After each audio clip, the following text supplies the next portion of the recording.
me and Ryan have been officially welcomed to the jungle that is Barstool Sports. Our white whale, Sidney Crosby. Shave his head! Shave his head! Shave his head! Ryan Whitney, Paul Bissonette, R.A., Mike Grinelli, Spittin Chiclets!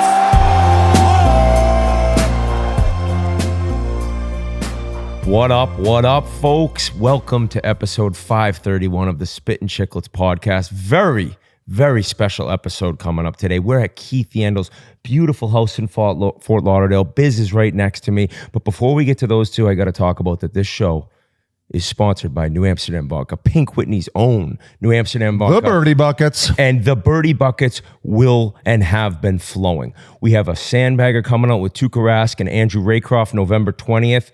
Birdies galore, Birdie Buckets. We did a sandbagger yesterday with Darcy Tucker and Steve Thomas. Unreal match. The Birdie juice was flowing. So shout out New Amsterdam. Shout out Pink Whitney. And what is going on, folks? The big old bottle, Keith Yandle to my right. How you doing? What's up, boys? Thanks for coming down to beautiful South Florida. Come and visit me. Have a nice little couple days with you guys. We owe him the thanks because, guys, we have Roberto Luongo that we just finished the interview. Took about 15 minutes, basically talking about how awesome of a conversation it was. All thanks to Yant. Even Luongo says, you'll hear him, I don't do podcasts, but I did it for Keith. And his kids. And his kids. And then I think it was actually 95% his kids, Keith. Like, no offense, but I'll take the 5. Yeah, I golfed with him last week and I was like, hey, Whit and Biz are coming in town. You think you could do it? He's like, I don't really do podcasts. I'm like, please, man. And he was like, all right, I'll do it. You said he's not a very good golfer, though. I didn't say that. that's a sure. No, he's actually, he's all right. His hands are too big, but he's getting better. I think he just kind of started. He's getting every time I play with him, he's gotten better and better. He's got a Shaquille O'Neal size feet too. I mean, you look like Sideshow Bob. 15. Yeah, Sideshow Bob. If you're watching on the YouTube, and if you're not, please go to our YouTube and subscribe. It really helps. Biz loves talking about How many the numbers. subscribers are there? I think we're at 356. Keep the change. So we haven't gotten any this week. We were 356 last week. Let me Probably because join. we're being braggadocious about it. Yeah, I but don't think But if you do go subscribe and watch on this one, not only will you get to see Roberto Luongo in the flesh, but also a little bit of memorabilia back here where we have 2 of Keith Yandle's All-Star jerseys, his 1,000th game plaque, 1,000 career games. You played over 1,000 in a row too. Do you have a plaque for that? I didn't play over 1,000 in a row. Stay off, Biz. Oh, that was Kessel. Oh, Wikipedia lied to me. I thought you were the Iron Man. I was till Kessel beat it. Oh no, It wasn't 1,000 though. What was it? I 920? No, 990 or 9. Oh, it's right there, Biz. I didn't think it was that close, buddy. I think you got to say sorry. Well, I no, didn't 'cause he get 1,000. games, so you still owe the apology. I wasn't chirping you. I was just Correcting? correcting. Don't be doing Phil any got more on 1,000 that. in a I'll row, kick you though. off the podcast. The other thing that if you're watching on YouTube, go subscribe, is you'll see the shirts we're wearing. Oh yeah. We've teamed up with the NHL Alumni Association, and it's a merch collection where we got myself, we got Merles, we got Keith yelling sonk with his head up, we got Biz Nasty, who requested with the PA that there was a little blood coming out of his face on his He's character. sitting on the bench. Yeah, fucking sitting No, on the bench. he's putting in the what do you connect the music with? Oh, the aux cord. He's holding an aux cord. He's still maybe bleeding. we can reprint them and add that. That's Everyone else is on the ice. I figured we'd make them very authentic funny, yeah. and sell the shit out of them. And as Whit mentioned, for the Alumni Association 25th year anniversary, we're doing a special with Heels, doing special interviews all season long, featured from the NHL Alumni Association, as well as donating $1,000 for every goal that Alexander Ovechkin scores. Oh wow! Sicko has 10 goals already. He needs 32 more goals, and I know Biz. It has to be next year, but if you can't see. Every time he scores, he got 2 on Sunday night, or was it Saturday night? It's just like, there's another one. And you can't tell me, we had this discussion last week, that coming to the end of this year with the Capitals looking like they will be in a firm playoff spot. The season might have just gone down the drain with me saying that. Oh, no. But with them competing as well as they have with this good of a team and him lighting it up, it's looking like a legendary I was story. coming from a marketing perspective and going head to head with You were Goodell thinking next business? season, in October and then a little bit into November, if it were to get stretched out. But at this point, I think it's imminent. He's going to break it at the end of the season. What were your thoughts on that? Would you like to see him break it at the end of this year, or drag into next season about 12 to 15 games? Because the NHL could get a little bit more love. Well, I think for him, obviously for him, he wants to do it this year and get it over with and, just focus on, playing games. But I think right now it helps because their team's playing well. He's playing well. It's probably taken the focus off of it a little bit more because they're playing so good. But it could also be one of those things where you're coming down to the end of the season, getting into playoffs, the seeding, and him scoring huge goals like overtime. I could see it towards the end of the year happening where it's like must-win games, must-watch TV against Pittsburgh. Who knows if something like that. Game 82, give it to Is me. it? Yeah. Oh, Against God. Crosby and Malkin, his fellow countrymen. What gets me changing my mind a little bit with his smart takes? No, the craziest stat I saw of the week, I don't understand it. It was the first time that Ovi and Sid have both been named one of the top 3 stars. That was same crazy. week in their career. Wait, what? So the league does the top 3 stars of the week every week. This year they were both in the top. This week they were both. Past week they're both in the top 3. That had never happened before. What? Yeah. It makes. I think I retweeted like this isn't true. Wow. They're making this up, and just shocking news to see him still do it. It's wild. But you did mention like Sunday. Were we just talking about Sunday? No, we're talking about the Alumni Association, and I got talking about Ovi because of the donation. You were talking about Ovi, but I wanted to get to. We are doing a live show in Chicago. This is right around the Winter Classic. This is going to be incredible. We tried to do our first ever there. People know, no audio. Bad audio. Tough look. Really tough look for the boys, but we're back. So we got December 29th, 4 p.m. Biz wants to go against Goodell. Head to head. He wants to talk about and have NHL games all Sunday. Well, we're going to give you a live show. There's going to be no one at the Bears game. Bears at home. don't play, Biz. And the Bears, They stink. one of the most pathetic franchises in all of sports, truly. They don't play. Oh. And the Hawks play at 7. We're at 4. Little pre-drink. Tickets on sale this Thursday, 12 p.m. Eastern, noon, barstoolsports.com/events. And these special shirts that we were just talking about, you can also buy those on the Barstool Canada and US store, 10 a.m. right now. You're probably listening to this. You can go buy one of these shirts. It's sick. Just maybe wait till they put Biz's aux cord into his newer version. How good of a hockey day will that be? Go to the live show, then go to the Hawks game? Oh, dream That's scenario. a great day, yeah. Well, Hawks hopefully will start playing a little better. I don't know necessarily about We're that. going to try to line up some pretty special guests to come out and surprise. I don't think we're going to name all of them in advance of it all. But Keith, you're going to be there. I'm sure the Whack Pack, Merles and Army will be there. Chiclets Memes is going to be. Do his accent or his voice. Who memesy? I'm going to Chicago. You're going to Live Chicago. show. I know a girl there. Met her on an app a couple years back. She loves the Knights too. Go Knights, go. Memesy, I can't wait to see that kid. So down in Florida right now, we mentioned the sandbagger we did. Have you ever gotten ice cream with Biz, Keith?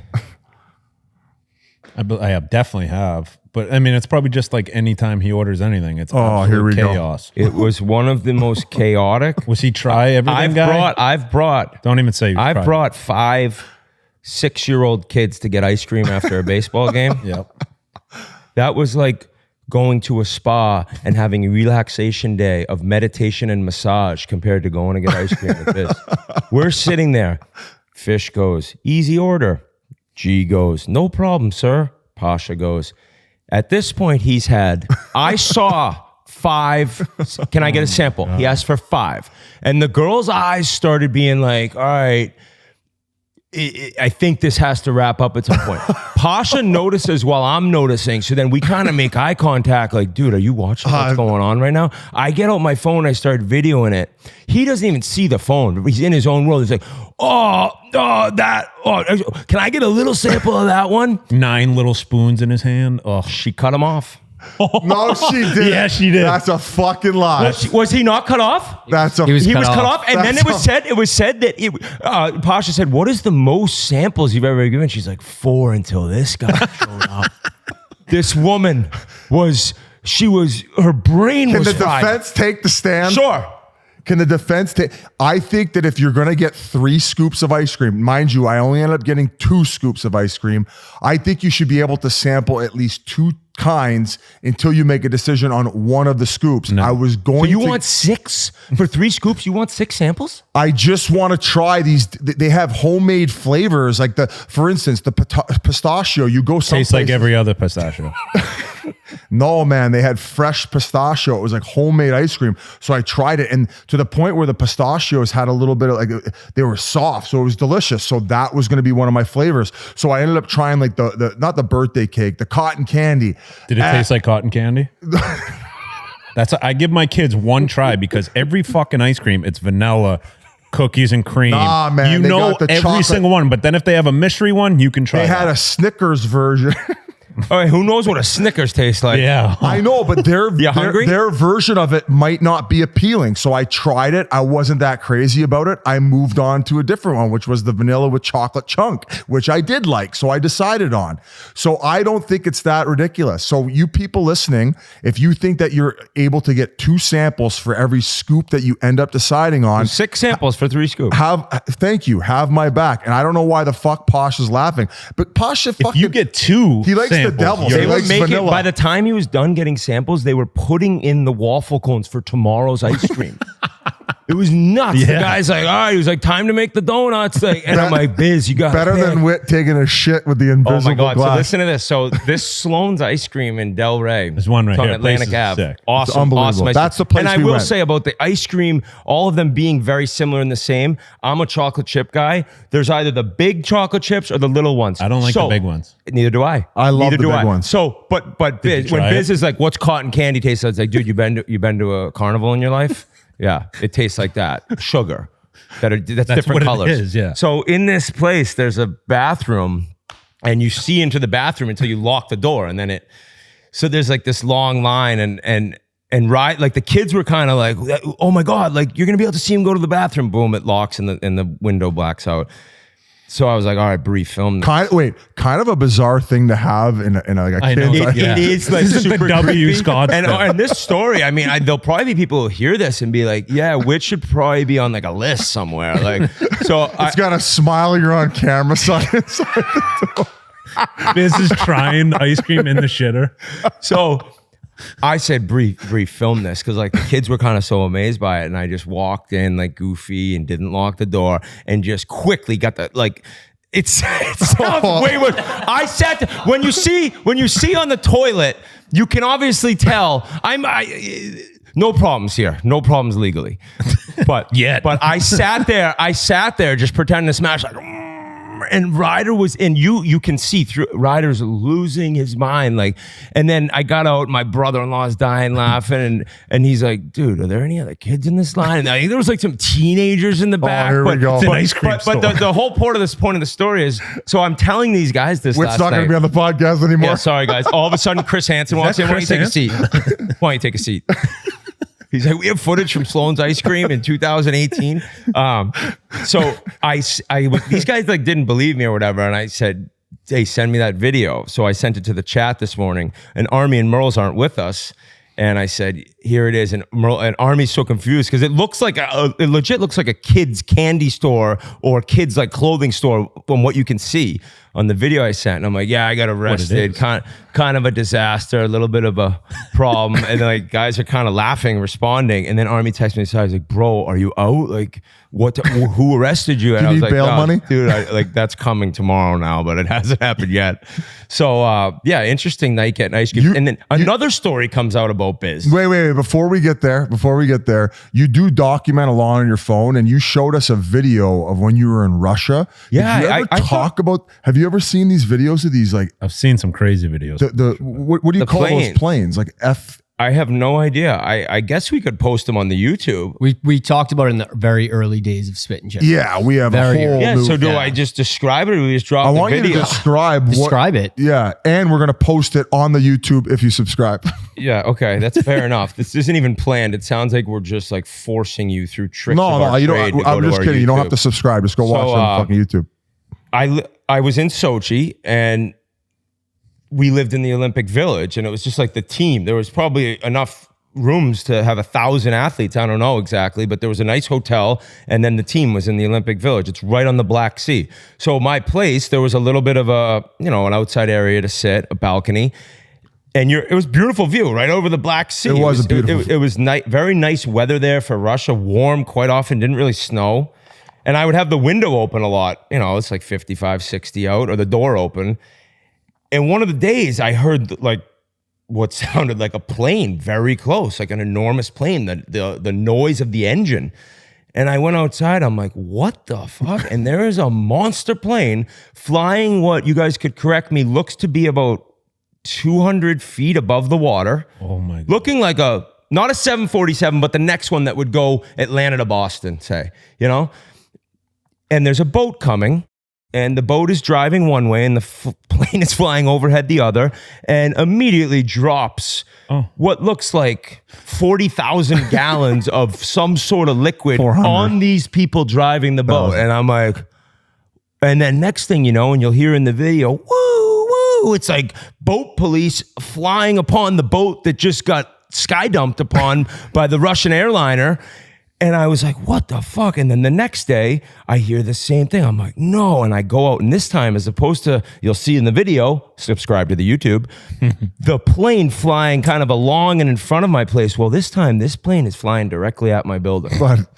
Directly at my building. And I'm like, what is going on here? And what looks further away than what I remember in person, the plane just and goes up. It looked like a Top Gun plane move, and I'm like, how the fuck did that big plane just pull up that quick? And I remember putting it on like I've always had a private Instagram, and I remember putting it on that, and people were like, what the fuck? And I'm like, yeah. And I asked the Russian players, we were showing Darcy Tucker this the other night, and he had asked, like, did you ever ask anyone about it? I'm like, yeah. So I kind of showed the video to a couple Russian players and asked them about it. And like anything else, when you ask Russian players, they just say, it's Russia.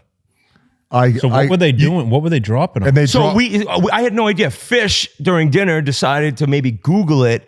I'm not even really going to go into what he's saying it possibly could have been, in which it's like trying to hose off their dropping BO. things on Ukrainian boats that were delivering things. Like, now we're getting into geopolitical warfare type conversation. But this was before that. I just think it's the BO they had probably that they're trying to rinse. It was Axe body spray. But it was an army plane. No, it wasn't it didn't. There was nothing on it. No, there's nothing on it. Just sheet metal that they welded together and then last just minute. dropping out the like porta potty section of the plane under these poor boaters who probably just caught a three-eyed fish out of the Black Sea. So incredible experience. But the other story that came out about Biz, and I don't know where this came from. This was when me and Pasha were going to get camera equipment downtown Vancouver for Biz Does BC. So early days, like we know each other, but not nearly as much as now. And I bump into, I think it's this guy that I kind of already knew. And you know when you're kind of jammed up and your wheels are spinning and you're thinking about a million other things and you're trying to be polite, and he was with his girlfriend, and right away I was like, hey, what's up, man? Hey, is this your mom? And it was just, dude, who was it? That is the. And then he's like, what do you do? It was his girlfriend that was probably 25 years old, and she obviously just, maybe looked a little bit older. So it was just one of those like, hey, when you do, and they're not pregnant kind of moments. Yeah. Probably not as bad as that, but the end of the conversation was pretty awkward to say the least. And when we walked away, Posh was just like, bro, like, what the fuck was that? Why? Biz just like, oh yeah, sorry, CTEs, concussions, bro. He can walk, he can talk himself out of anything. L5S5. One. L5S1. So that was another L in my life. Me and Pasha have been together for some very, very weird experiences. Most of the time it's when we sit down for dinner, where, I mean, you probably no shocker to you, me ordering.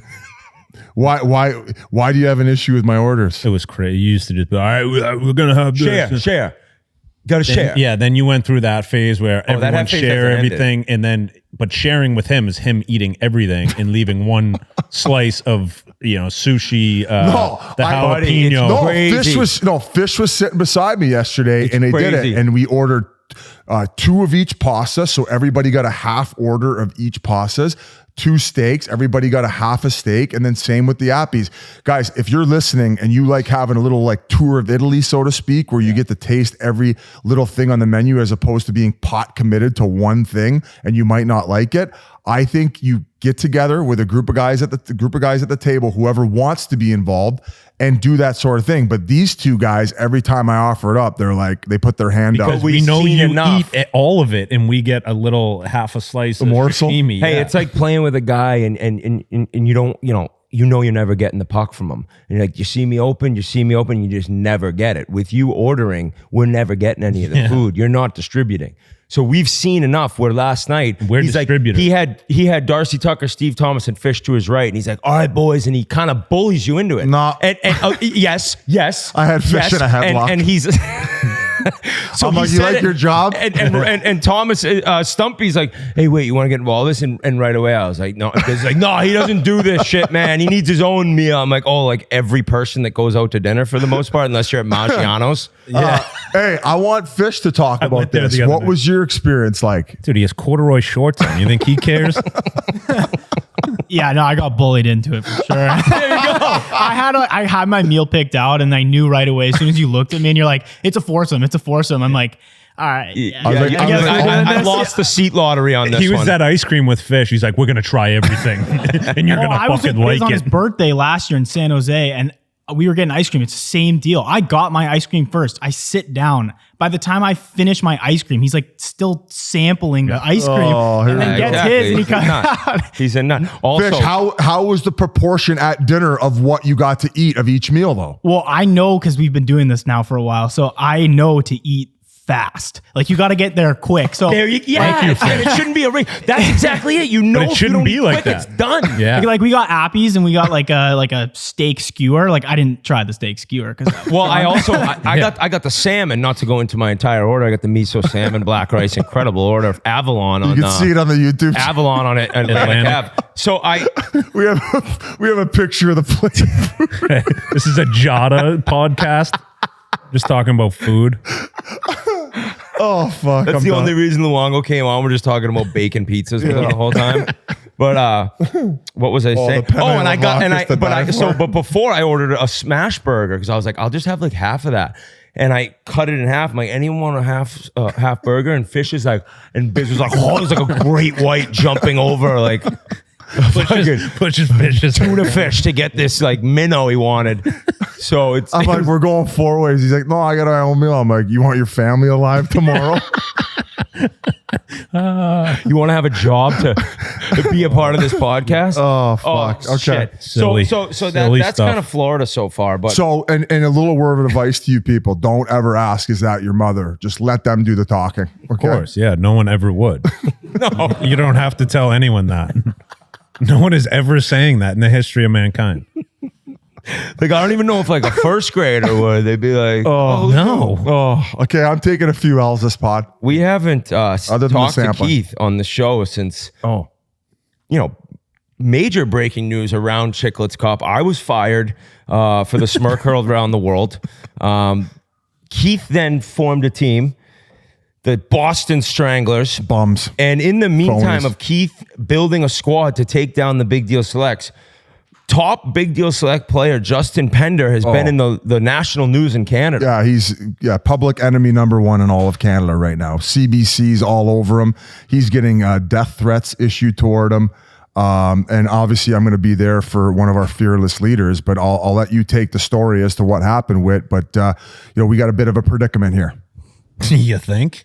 The only thing I'm confused about is if this is a new league or not, because G had mentioned he thought this was the first year of this league. I wasn't sure It's about that. senior hockey in Newfoundland, so I think that it's been established a very long time. Maybe this particular organization or team is new, but I believe Senior A hockey has been around for a very long time. Yeah, I remember guys talking about Senior A hockey It's forever. Like Donor's dad played in it. So in the article, it said the launch of a new Avalon East Senior Hockey League has been marred by an offense altercation between some players and fans in Harbor Grace. My favorite thing about the whole story was they were like, here at Dan Cleary Arena. I was just Danny Cleary Community crying. Center. Danny Cleary Community He Center. was probably sitting there like, are you serious, dude? And I've always called Pender at our games, Matthias Ekholm. He is 50 times meaner than Matthias Ekholm, who plays with an edge. But Pender is the guy in the most recent Chiclets Cup. He's like, I'll cut your fucking throat off. Or, He's Ogie Odotor. He is an animal. He plays angry. He's a machine. Well, something happened on the ice, and the original clip had gone viral of him doing the fake baseball bat swing at the guy on the bench, which then led to the ref pushing him off the ice or escorting him off the ice as he kind of went after another guy who was talking shit. And I think it was days later that this video came out where those two fans come out of the crowd, and all of a sudden, other best part of the story was the general manager of the team who released a statement. It was like it was Game 4 of the Stanley Cup Finals, and he had a top player being suspended. He's like, I don't agree with the call. Justin Pender's a great community member, and this society appreciates him. It's like, it's senior hockey. Like, it was a straight up official general manager statement, though. But these fans get down low and they're hollering at him from about what looks to be where the 50 dressing yards. rooms are, and the fans were kind of taunting him and egging him on to come scrap. Yeah. So, and a lot of comments are like, this is men's league. What are you doing? This is what happens when you have guys playing a physical sport, which this men's league is way more official than like a shinny hockey league back home. They have GMs. They have general managers and team presidents. So I get the juices get flowing. Pender's nuts. He's an animal. These guys are yelling at him. This is kind of what happens. This is a fucking world where people like that have never had their face caved in.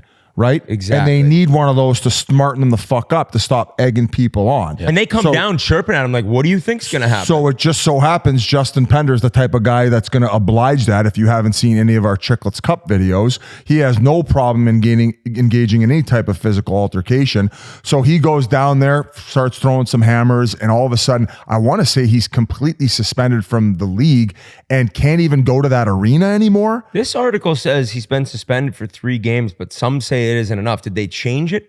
I think originally it sounded like he was going to be suspended forever. So now I'm hearing that he's getting 3 games. Maybe they've rescinded it, but that's good news that he's only getting 3 games, probably based on all the things that his GM said about him, which he's a good, community member and all those things above. But I'll say this. We got 1 more year as an RFA. We got to get this guy signed. And as a member of the Big Deal Selects and really their owner, I'd be ready to hand the guy the C. And I think that he's not only sending a message to those fucking punks in the hallway, he's sending a message to the Boston Stranglers who think they can just mosey on in to Chiclets Cup and beat some actual ball hockey players. Well, not only do we have guys who can put the puck in the net, or the ball, excuse me, we have some guys that can cave your faces in, because the Boston Stranglers apparently are built on scoring goals and winning. Maybe? No, on trying to bully people. I think we got a nice healthy, like Lewis talking about, we got a little bit of grit and we got some finesse, and we'll be fine. Don't worry about our team. The quote is unbelievable. If your GM says this about you, how happy would you be? I'll stand with him until the day he dies. It's probably his uncle. I mean, that is like...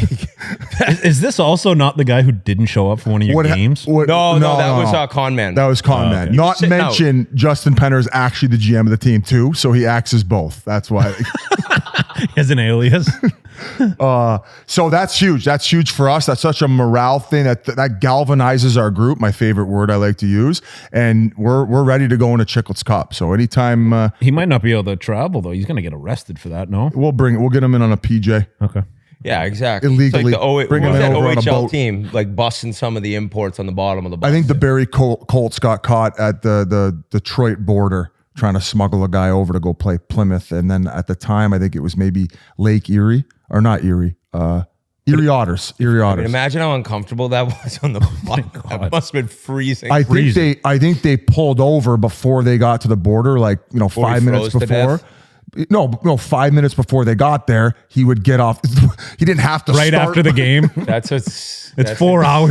That I just it's 4 hours to the guys are getting on with pizzas. They're like, "Go ahead, bud." He's in the wet bag. That was worse than anything you said. Exactly. Suck on that. Karma's a bitch. Hey, but if you think rest in peace. But if you played bad, you did have to do the whole ride in the bottom. Yeah. Do you think that video is like intimidating the Stranglers? I got text from my team like, "Does this guy think he's, putting any fear into our team? Like our team, we eat that for lunch." What do you say about that? Yeah. You think you have a tougher player on your team than Justin Penner? Yes. Oh yeah? Yeah. You want to give me a name? No, I'm not doing names yet. Okay. Don't worry about it. There's going to be a roster announcement close to the tourney. Have we announced the location yet? Is it going to be in Boston? No, G? No, we're not sure yet. Okay. We're still looking. We're only playing if it's in Boston. I would love to go to your city and fucking bend you boys over. Yeah. No spit, no I'd love Pender to try to fight one of my fans. Okay. Them fighting words. Back to I guess also professional hockey, just on a grander scale, the national hockey. Yeah. I guess the Winnipeg Jets have made us look beyond foolish. Worse than last year, where Army was the only one to pick them to do anything. Now they're coming back. They got the fraud squad comment last year. They got worked in the first round. 14-1, the best start in the history of the NHL. Crazy. And we've talked about them every episode. You're kind of waiting for them to possibly slow down. Nope. They are a wagon. Hellebuck with maybe one of the funniest chants of the year by Winnipeg fans chanting a U.S. backup at Jake Ottinger when they were playing in Dallas. Oh my God. Because Hellebuck has come out and been incredible. He signs that deal, right? Him and Scheifele on the same day, I believe. Everyone was kind of shocked. I thought that they were going to, look towards the future and probably trade them for a lot of assets in return. Cheveldayoff has done just an exceptional job. You talk about all the adversity you have, not getting, big time free agents. They're not shy to spend money, but from just drafting, developing, making great trades and keeping guys who want to play there. That's not necessarily easy. If you said, if you pulled the NHL players and you said, where would the last place you'd want to play in the NHL? I bet you a majority of them would say probably Winnipeg or maybe Edmonton. Not when they're good. But sure, but just from a living standpoint, like if they were all gloomy. even. There's nothing really to do socially. You're in Canada, so you're going to get mobbed. Like, hey, listen, I'm just being honest. I would have played anywhere because I would have just been grateful to be in the league. Do you not agree with that comment? Yeah, 100%. And that's why I think you made a good point with Cheveldayoff doing such a good job of building his team, through drafting guys that want to. We talked to Scheifele. I was doing the Amazon the thing with NHL. And you could just tell, like, a guy like him, he loves being there. Yes. He's I hate to say the word nerd, hockey nerd. I think he'd call himself that. But he goes to the rink, he watches his games at home, and, he's there for hockey, and he's probably like, hey, listen, I'm going to no distractions. 15, 20 years of my life, live here, and, hopefully win some cups and, be in, Canada, the mecca of hockey. And, I think that Cheveldayoff's done an unbelievable job of just, obviously making tough decisions that they'd had to with Blake Wheeler, a guy that had been there, moving on from him. And it's just what he's built. And when you have the best goalie in the world, obviously it helps a lot. And that Connor too. Kyle fucking Connor, the Electric Factory. I don't know if you heard his interview on here. He's the best. He's insane. Every year he lights it up quietly. We've always talked about it. Right now it would be different, but going into the season last year, if you talk about USA best on best, like he's never like the first name people say. He would never be a shoo-in. No, I think the point was he always is a shoo-in, but fans, when you think of USA stars, he's down the list. Part of it being in Winnipeg. But yeah, him and Scheifele, and then Ehlers, who's like all over the trade rumors all summer, UFA season, or he might have one more year. Maybe. No, I think he's done after this year. Season. His UFA season, he's lighting it up. We talked about him last year as the all-time Danish scoring leader. He broke that record. Our last pod, we so mentioned it just keeps being Winnipeg. Everything's coming up Winnipeg. And the amazing part was somehow you clown Leafs fans, you still made this like record a little bit about yourselves. I saw everywhere 14-1, best start ever. I tweeted they're drumming everyone. Not everyone. We beat them. Leafs come to one loss. Thanks, guys. They're 14-1. It's not all about you, Toronto Biz. And I know in your head you're like, we got it, I think you like to correct me when I'm over ordering or over sampling, and maybe they just wanted to keep you honest, Woody boy. Very true. Very true. So Leafs fans, they're the only ones with any sort of bragging rights over the Winnipeg Jets. And I guess we're gonna say all year, it's this awesome story. It's really shocking to see for some, but it doesn't really matter until the playoffs. It's like the Leafs, actually. People don't think they're like, oh, this doesn't mean nothing. I think that I go back to the Tampa Bay when they ended up losing to Columbus when they had when they win the President's Trophy that year, where sometimes you have to go through those like embarrassing moments. They've had a lot of them though. I understand they've had a lot of them, but sometimes you have to go through those embarrassing moments where I don't think expectations that have ever been that high to only win one game in playoffs. The one year they ended up going, I believe, to the conference finals against who? Nashville? I think Vegas got them and lost to Washington. That's right. It was Vegas in their inaugural season. But I just think sometimes you have to go through that, and I don't think the expectation is they were going to have a hot start because they would still be, emotionally rattled from getting embarrassed, and like Ehlers is a coming up free agent, Hellebuck. I don't think he had necessarily the best playoff. So how is he going to respond? And they're right back to business as usual. And I don't think anybody had this expectation. And another thing too is that game against Dallas when they were chanting America's backup to Ottinger, it was a sellout. And I don't think that had happened yet. It had which one, is I thought. crazy. One other one. Maybe it was the home opener. Your but team's on a heater like this. Like, No. listen, the economy's not great there. And, the warmest place in the city. I get that. And I don't think that they get that corporate sponsorship like everywhere else, but just add more adversity into what they got going on makes it even that much more special, in my opinion. The way that it's shaping up right now, and you can go back to Paul Maurice's comments when he was like, I want Winnipeg to win a cup. You look at Winnipeg and Florida right now.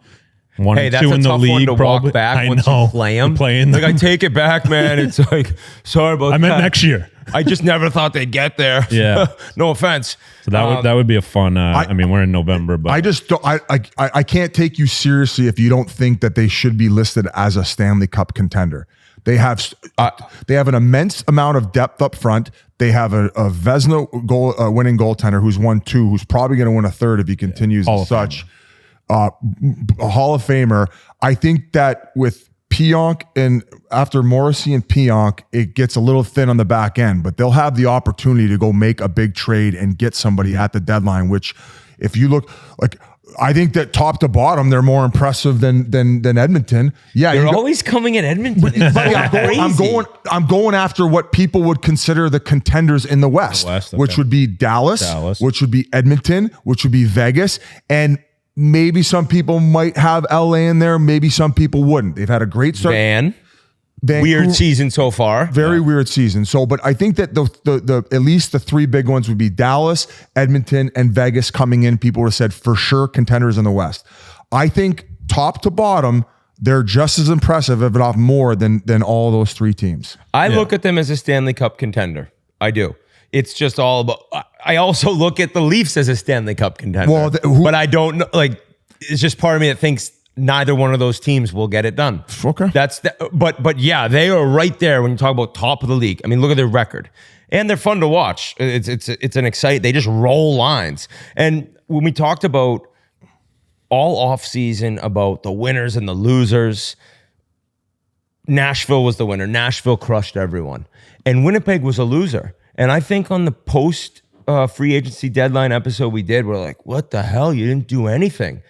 And look at what's happened as we go down to Nashville now. They spent all this dough. They had all these expectations. Barry Trotz is like balls to the wall. I saw a tweet or a video of Philippe Forsberg saying like the group chat was going bananas on July 1st. And it's been the exact opposite as the Winnipeg Jets, who sucked in the summer. It's crazy. And now that Trotz has come out and people have talked about the rebuild comment, and like maybe I'll have to rebuild. It's ridiculous. It can't happen, but it's shocking to see what's happened. They're 17 points out of the first spot in the Central. I think he knows exactly what he's doing. He's just trying to light a fire under their ass right now. I think that any team that's led by guys like Ryan O'Reilly, you have to imagine they turn it around. Last year, they were out of playoffs and they go on that magical run. Now you have even more time to figure things out. You have a guy like You're not worried. I'm not worried based on the response with less time to deal with last year, and the fact that I truly believe that it's just the GM trying to light a spark underneath these guys. Yeah, he can't mean that, right? Spent $100 and something million this It's like you adopt a dog and it just won't stop barking. You're just like, I got to return it. Sorry, like, this isn't working out. Yeah, that's a hell of an analogy. You're locked in with these guys.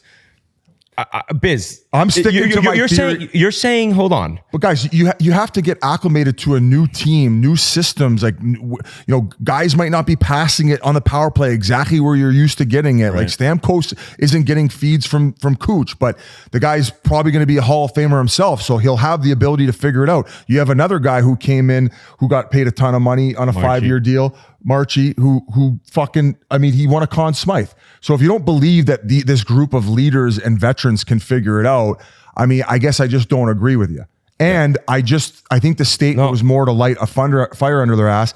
And I think Evangelista was asked about it after the one game. And he goes, I just think in the locker room, we just need to play with a little bit more piss and vinegar. And we need to get a little bit angry. I think they came in like, hey, we spent all this money. We got these goal scorers. It's going to be a little bit easy. And I think it was Army who made the point, or maybe Merle's like, some of the young guys might be a little tentative to take their spots and not want to step on those veterans' toes coming in, where I think what makes a healthy environment is competing for those PP1 times and those first line minutes. So maybe there's been too much delegation where it needs to be more competitive again. Yeah. I was just going to say, like, they're a team too, right? And I think Andrew Burnett's a great coach. I had him in Florida. He's awesome, gets the most out of guys, players coach too. And I just think when they do get it going, they're going to be a problem to play against in playoffs. If they have to battle back, if they do somehow find their way in, no one's going to want to play them. I wasn't even saying that I don't think they can. You can run out of time quick. Yeah. It becomes late early, as they say. And if you don't figure it out at some point here, the old American Thanksgiving thing. But no, I am not writing them off. I like we talked about leadership. I like how the accountability is in the locker room. I think Ryan O'Reilly, it was like 2 or 3 games ago, he said that was one of the worst games I've ever played. So there's a lot of looking in the mirror right now. And going back to what you said, like their coaching staff and their head coach, he's great. He's experienced. He's played the game. I think they're gonna turn this around. And going back to Trotz's comments, I don't think he meant that in any regard. Yeah, I think that was strictly using the media to play with your team. I know you just brought up Brunette, and he's done a hell of a job. Many people were like, how do you get rid of him in Florida after that season? He did great with Nashville. But it is as we come upon the time of you're going to see coaches fired. This league's nuts. Mm-hmm. Is there ever a chance Trotz would end up being behind the bench of this team? Pull a Lou? Now, it's crazy and maybe too difficult to do full-time both. I think everyone said that now, but like, you don't want Brunette to lose his job at all, but if he does and he comes in and he's like the what do they call it? The interim, you never know. You never know. If you keep losing, that'll be the first thing to happen. He can't really trade anyone. Yeah, I didn't know you were going to talk about that. I would have. How many years does Brunette have left? Because Nashville doesn't exactly have a ton of money, so it's a little tricky getting in the money of firing coaches and then having to pay a guy who's not actually working and then rehiring another guy. You did say Trotz interim maybe till the rest of the year. I think it's just a spitball. Yeah, I hear you. Just because he's been so good as a coach, right? He was an unreal coach all those years in the NHL. So it's a crazy story we got to keep our eye on. And I just mean if they don't get going soon, they are in one. They did put Fabro on waivers. That was a change. He got claimed. And I think that Columbus, right? Yeah. I think that the Kiefer Sherwood move, and sometimes that money who goes to pay those 2 stars that come in, you can't afford a guy like that. Where I think that was a big miss. That was an energy guy that would drag you into the fight night in, night out. I think he's leading the league in hits right now. He's a spark plug. He does have a little bit of finish when he gets his opportunities. So sometimes you like that big shiny free agent toy where maybe you're saying goodbye to a foundational player who wasn't going to make nearly as much money, but he's a heart and soul guy. Before we go any further, guys, we need to talk about Game Time, and the Winter Classic is coming up at Wrigley on New Year's Eve. We cannot wait to get out there. Plus, right now, hockey fans could save on tickets with a Game Time exclusive 25% off when using Zone Deals with Game Time. This deal is only available until December 2nd, so fire up the Game Time app and get your Winter Classic tickets now. With Game Time Zone Deals, you choose your zone, and Game Time chooses your specific seats, and you get peace of mind with Game Time's lowest price guarantee.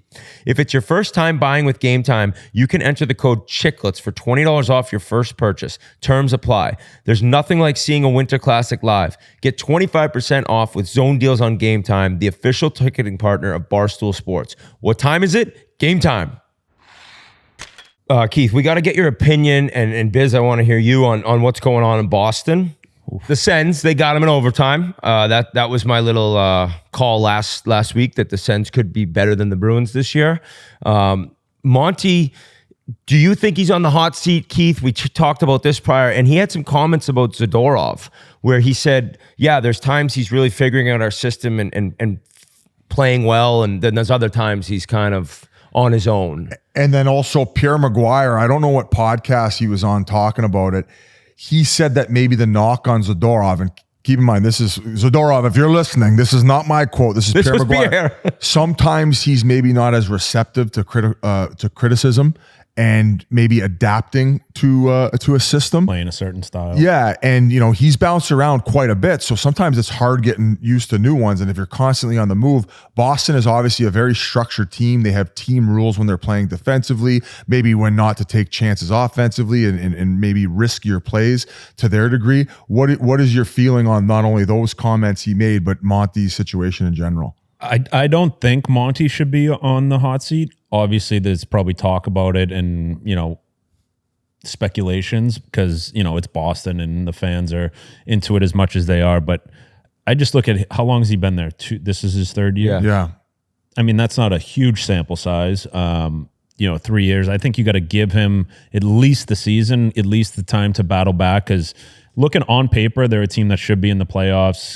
They go out, we talked about all their signings with the big D men, trying to be a more physical team, stuff like that. But I do not think he should be on the hot seat or get fired. I think he's done a good job since he's been there. It looks like the guys all love him. You look at the comments after him and Marchie got into it on the bench, and Marchie's at the stage of his career. He can say whatever he wants, right? He's the captain of that team. If he was having beef with Monty, there probably would have been something said. But I think he's a guy that can help those guys get into the direction that they need to be.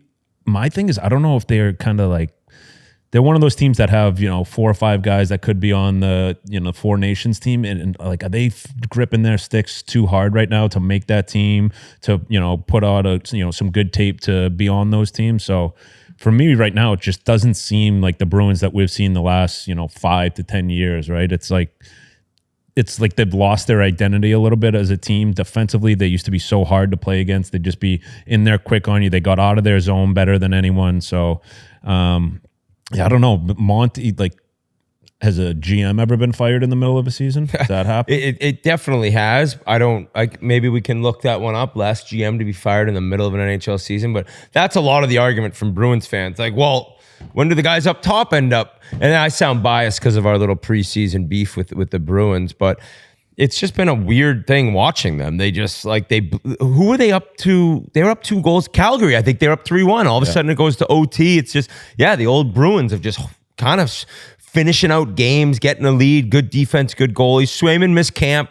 Maybe he kind of starts playing a little bit better. But the goaltending around the league is bizarre. There's no predicting what goalie is going to be good each year besides Shesterkin and Hellebuck in the regular season. So I agree with you guys. I don't think he's on the hot seat or shouldn't be, but it got my wheels spinning where they're 500 right now after 16 games. Witt goes, they're going to be 500 after 82 games. So if the 40 game mark, if they're actually still 500 and they're not in a playoff spot with this group, do you think that the temperature raises on that situation? Or do you think that he's just going to finish out the season and then they would just maybe bring in someone else and or re-sign him? Yeah. Hey, Jarmo Kekalainen was fired last year in the middle of the season. Yeah. So stay hot. Hockey podcast. Couldn't go 1 year and remember that one.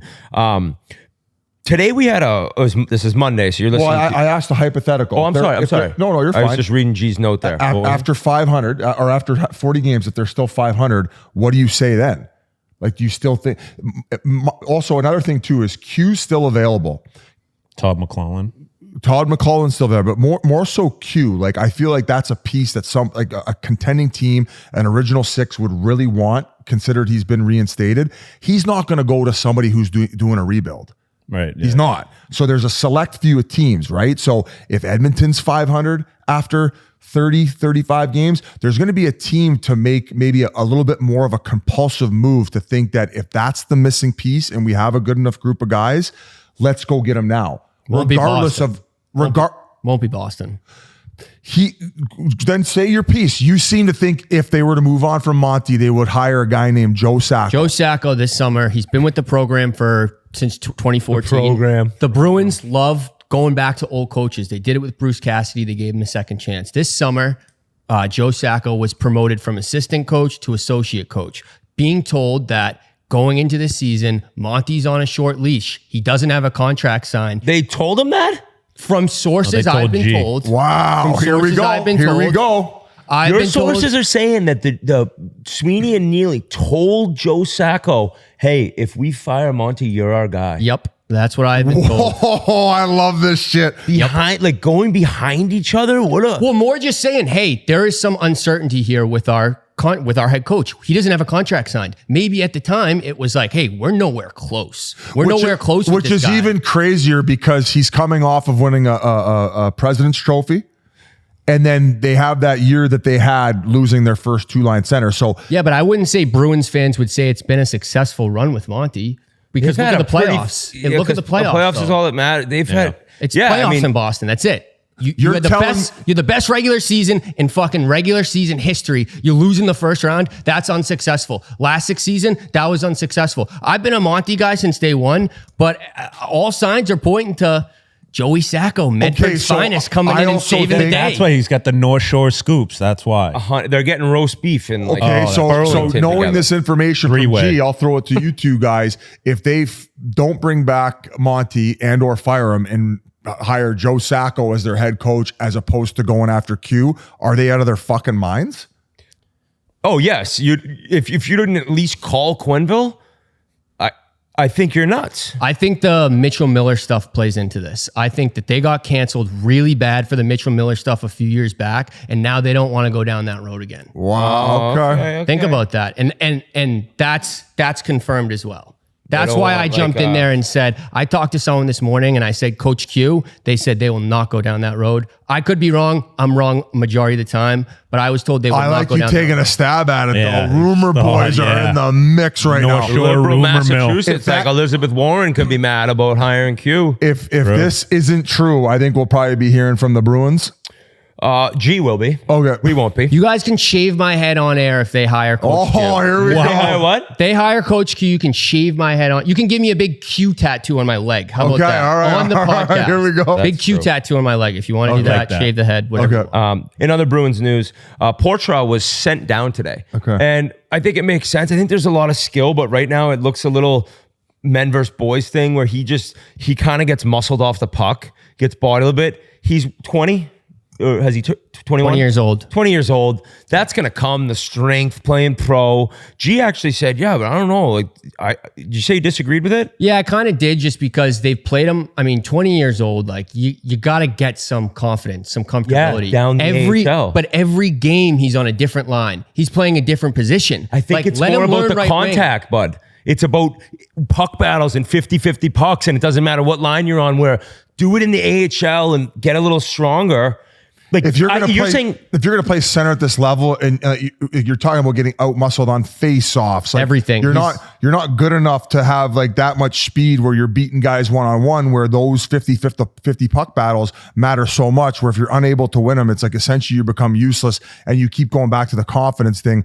Go down there, chuck weights. Go battle against guys your own weight and your own strength, and slowly chip away at that to eventually get called. That's I agree with what Witt said. He's getting knocked off pucks nonstop, but like that was his thing this summer. All summer he came back and 20 pounds heavier than last year. He chucked all the weights this summer. It's like now it's like you got to learn to play in the NHL.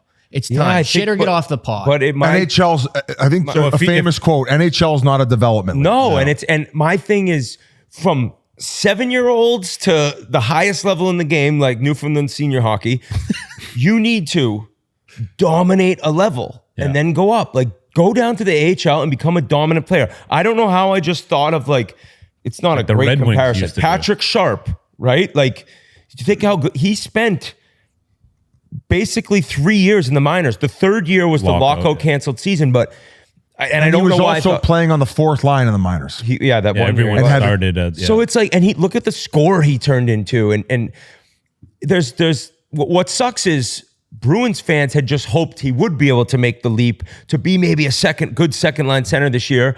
Not there yet. Think he can still get there, but you got to get. Buddy, not a developmental league. That's the best way to put it. And some people might say, well, then why is Leo Carlson out west playing every other game, and then on the game season, getting stronger in the gym? It's like, well, some teams have the luxury of doing that, and that's a team like Anaheim. Fucking Boston's in win now mode. They're not in development mode at the NHL level. They want guys who can come in to help this team win now, and or Monty's going to get fired for Joe Sacco.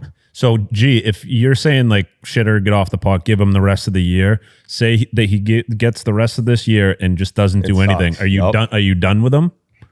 Exactly. How do you plan next year? That's where it's like. No, I think it's a much shorter leash though heading into next season. Next season, it's like, all right, you're not getting the top 6 minutes that you were promised last season. We'll start you in the bottom 6. You can prove that you can make the top 6, then we'll bump you up. Because nowadays kids come in and they get to play on the first, second line. Like it used to be, like you were saying. But they perform or they don't. Yeah, true. Yes, there's bad teams that give guys way longer leashes. Yeah. But the good teams are like, dude, if you're not scoring. Are you guys on camera, Pasha and G?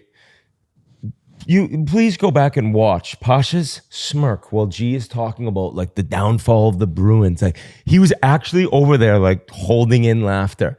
No, I was holding in something else. I think what we're not acknowledging is that of all the teams that are remotely considered to be like good, the Bruins forward group is paper thin. Like besides Marchand and Pasta, that was what I said last week. Like what their bottom 6 is like, other than Tyler Johnson, who's the savior according to G. What do you mean? They got the best fourth line in the league to start the season. Buddy, you got Morgan Geekie on the first line. No offense to him. That's fine, but you said their bottom 6. They have the best fourth line in the league to start the season. No, their forward group overall is paper thin. You got Brazeau on your second line, not a second line player. Zaka's your first line center. We all know how I feel about him. We can't do this right now. He is spitting some game. I'm saying, like, for all this talk, I don't think Monty should get fired. It's a roster construction issue. Their forward group is just very, very thin. And, Marchand's older now, coming off surgeries, all that. Just roster construction. My last thing on the Bruins, quick. Yeah. The reason it could turn around, Trent Frederick had a great year last year. He's come out slow. McAvoy, one of the best defensemen in the game.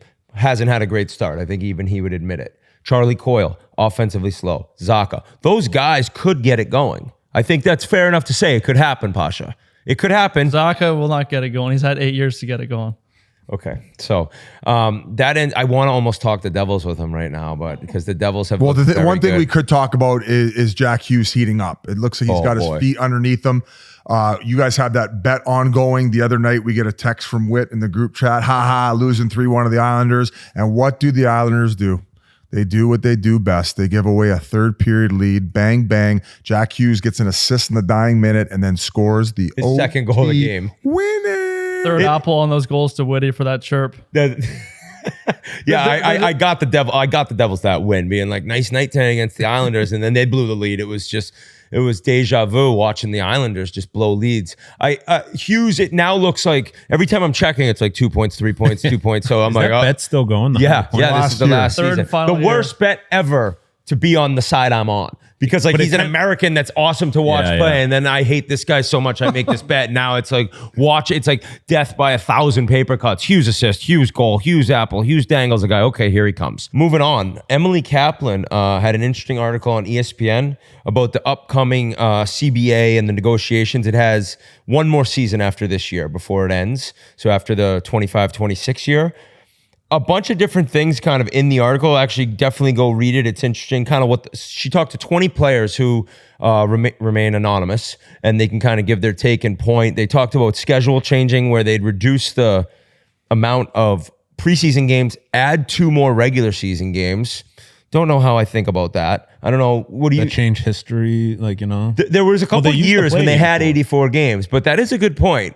The thing is, I don't think the all-time goals in a season or points in a season will ever be touched. True. So maybe that's kind of moot. But there'd be other records that could be affected in the last 2 games of the year. Maybe if it was 84, Ovi would get it on the 84th game of the year. That's kind of a ridiculous argument considering that makes no sense.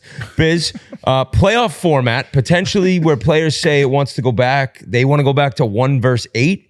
The league, I guess, is against this, according to Emily. Like, they like where it's at. I think 1 versus 8 is great. My dream 1 versus 16 will never happen. So I get why the league did it to create those in-division rivalries. But if you're a team owner, like, you don't want to be the 2nd seed overall in the conference playing the 3rd overall seed in the conference in the first round.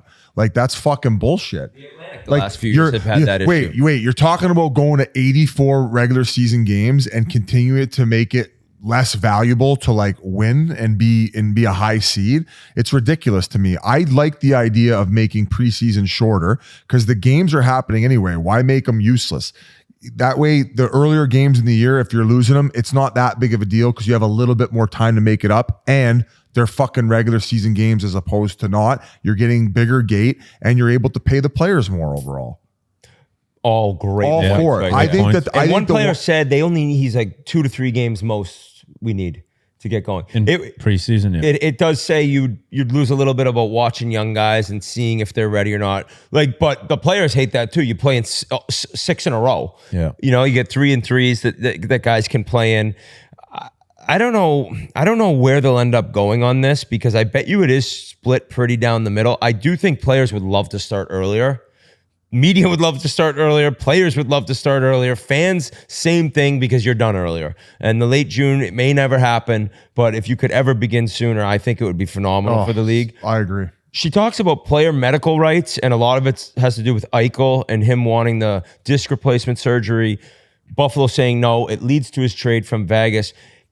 It's wild to think that the team does have final say on your medical. Now, one player goes into how it's way better now. It used to be if you wanted a second opinion, it was like kind of looked down upon, where now they're more open and let guys get second opinions. But it still is the team's final decision.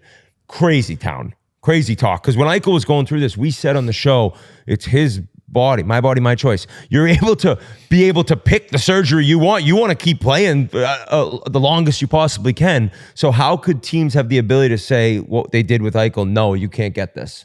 What do you think? I've heard of situations where teams get very resentful, especially with guys without leverage. Like, we're not even talking Eichel here, when they're questioning what the team doctor's saying, where in fact, one of these players I talked to went and got a second opinion, and the doctor's opinion of the team was wrong, and then went to a third one, and sure enough, it was still wrong. So I think it should ultimately be the player's choice, no brainer. I get why the ownership who sign over all that money want that control, and the fact that majority of these contracts are guaranteed. I think if you get bought out, you get 2/3. I think that's why they feel like they deserve that leverage. But I think that if you're going to change anything about it, it would have to maybe even go to an arbitrator and or a third opinion for sure. Yeah. What do you think? You'd think nowadays, like, the player obviously wants to play and the owners would want the guys to play. Why wouldn't they just be on the same page, right? Like, the player's going to want best for his body, right? To be able to play, come back. Every player, if they do get hurt, wants to come back as fast as possible. If it's a knee thing, it's a 6 months. Like, guys want to be back in 4 months, 5 months. So they're not, like, guys aren't getting surgeries to hang out, sit by the beach and stuff. Like, guys are getting back, wanting to get back. So I don't know. I think it should be on the player what they want to do. And I think Jack is prime example of that, and, you know, it worked out. Yeah, it's worked out phenomenal. And I could see the owners paying the players. He's also paying the team doctor. And doctors naturally have egos. And a guy's telling you what's wrong. I'm an employee of the team as you are. And you're telling me this other doctor, you don't trust me. You'd rather go with him. Like that, it turns into headbutting. But final say for a surgery to me is a player, because they're not going to put themselves, they're going to do what they believe. After hearing the case from both sides, they should be allowed to make up their mind. Another thing brought up was the draft age possibly being raised. I think this should happen, but I just don't know how you do it. And you said, what do you do the year you do it? Yeah, so this year there just wouldn't be a draft where you just back it all up. I mean, I guess I would be okay with that. Some other teams who have been struggling for a while, hoping for a quick fix, would not really enjoy that. I think a team... And also, what happens if you're the San Jose Sharks and you win 10 games this year and you end up, you're supposed to get the first overall pick, so what happens? Does it not count? And then you take next year's standings? How do you divvy that up to like this year and that and next year? Do you take like the overall record from the 2 years, and then the team who has the worst record then has the best chance at that number one overall pick with the lottery balls? I just don't know, but it is so hard to grade these kids at that age to what they're going to be when they're grown men. And that's why, I mean, we criticize some teams for keep swinging and missing. It's hard to evaluate talent that young. And I think that extra year would make the world of difference, especially them growing into their bodies. I was going to say people who would be most happy about this, I think, would be scouts. You get one more year, your job becomes a little bit easier. Because how many times do you draft the guy in that next season? You're like, he ain't making the leap we thought he'd make. Yeah. So you get that extra year. I agree with you on that. Yeah, the first year doing it would be the most difficult in to figure out how to even get it off the ground. It is wild to think about that. So with that, I guess we can go to at the time when Roberto Luongo was drafted, was he the highest selected goalie ever when he was drafted? He was 4th overall in 1997 draft. It was the second highest the goalie had ever been picked. After that, DiPietro went 1, Marc-Andre Fleury went 1. But this interview's awesome. We got to thank Keith again. And right now, Roberto Luongo. Before we continue, guys, it's time to talk about Sport Clips. Everyone knows how intimidating it can be to get your haircut, knowing what to ask for, wondering if your stylist will be able to deliver a great haircut, wondering if they've even ever done it before. Are you their first client? It can be nerve-wracking, but there's great news. Sports Clip stylists have been specially trained in the nuances of men's hair, taking the worry out of getting a haircut. So whether you're going for a tight fade, a slick back mullet, or just think that looking like Patrick Mahomes will make you a better quarterback, Sport Clip stylists are here to do whatever you need to feel confident. Nothing says confidence like a great haircut, and nobody does great haircuts like Sport Clips. It's a game changer. It is an honor to be joined right now by an all-time legend of the game. Thanks to Jans for getting him over here. I thought you were talking about me.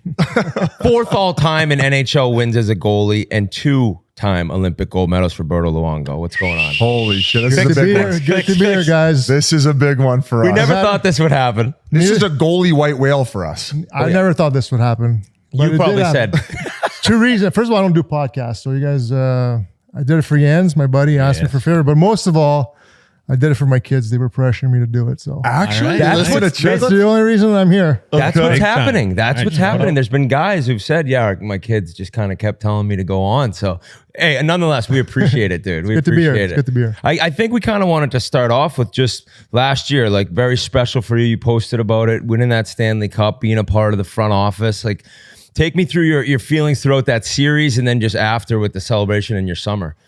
I mean, it was unbelievable. I think, the year before we lost in the final, so it was tough. But just going back to the start of last year, I think it's just a different feeling in the locker room, around everybody. We kind of felt like there was unfinished business, and just going into the playoffs and playing Tampa in the first round. And, obviously that's a team that we hadn't beat before. So that was a big hurdle for us to get over. Play Boston in the second round again. We knew what happened the year before, and that was going to be a tough series. But I don't know. There was just a confidence about our group. I think that, going into the series, that if we played the way we can, which is, relentless forecheck, getting on teams, wearing them down, that over the course of a 7-game series, we'd come out on top. So we did that, against the Bruins and the Rangers. And obviously, once we got to the final, it was a very emotional roller coaster, to say the least. Watching you guys' shenanigans. Oh, here we go. I'm surprised you came on with them acting like they First did. thing he said, Surprised where's your jerseys. Oilers sweatshirt? Or the jerseys. So I was Why showing can't my I tank see your top. belly button? You like my belly button tank top? Very silly of me. So yeah, I mean, listen, we were up 3-0, and then all of a sudden, what do you start worrying about? Like, who's coming? We got to fly people over, and it was. Guys, I know what the feeling's like. You think you're thinking of the moment, right? The moment that it happens, and it gets to be a lot. But the Oilers are a good team. They were giving it to us for a few games there. I think the key was that the boys, they believed in each other and what we had in the locker room, and it was a great series. I mean, it was we went through legendary. every emotion that you can go through in a 7-game series. So.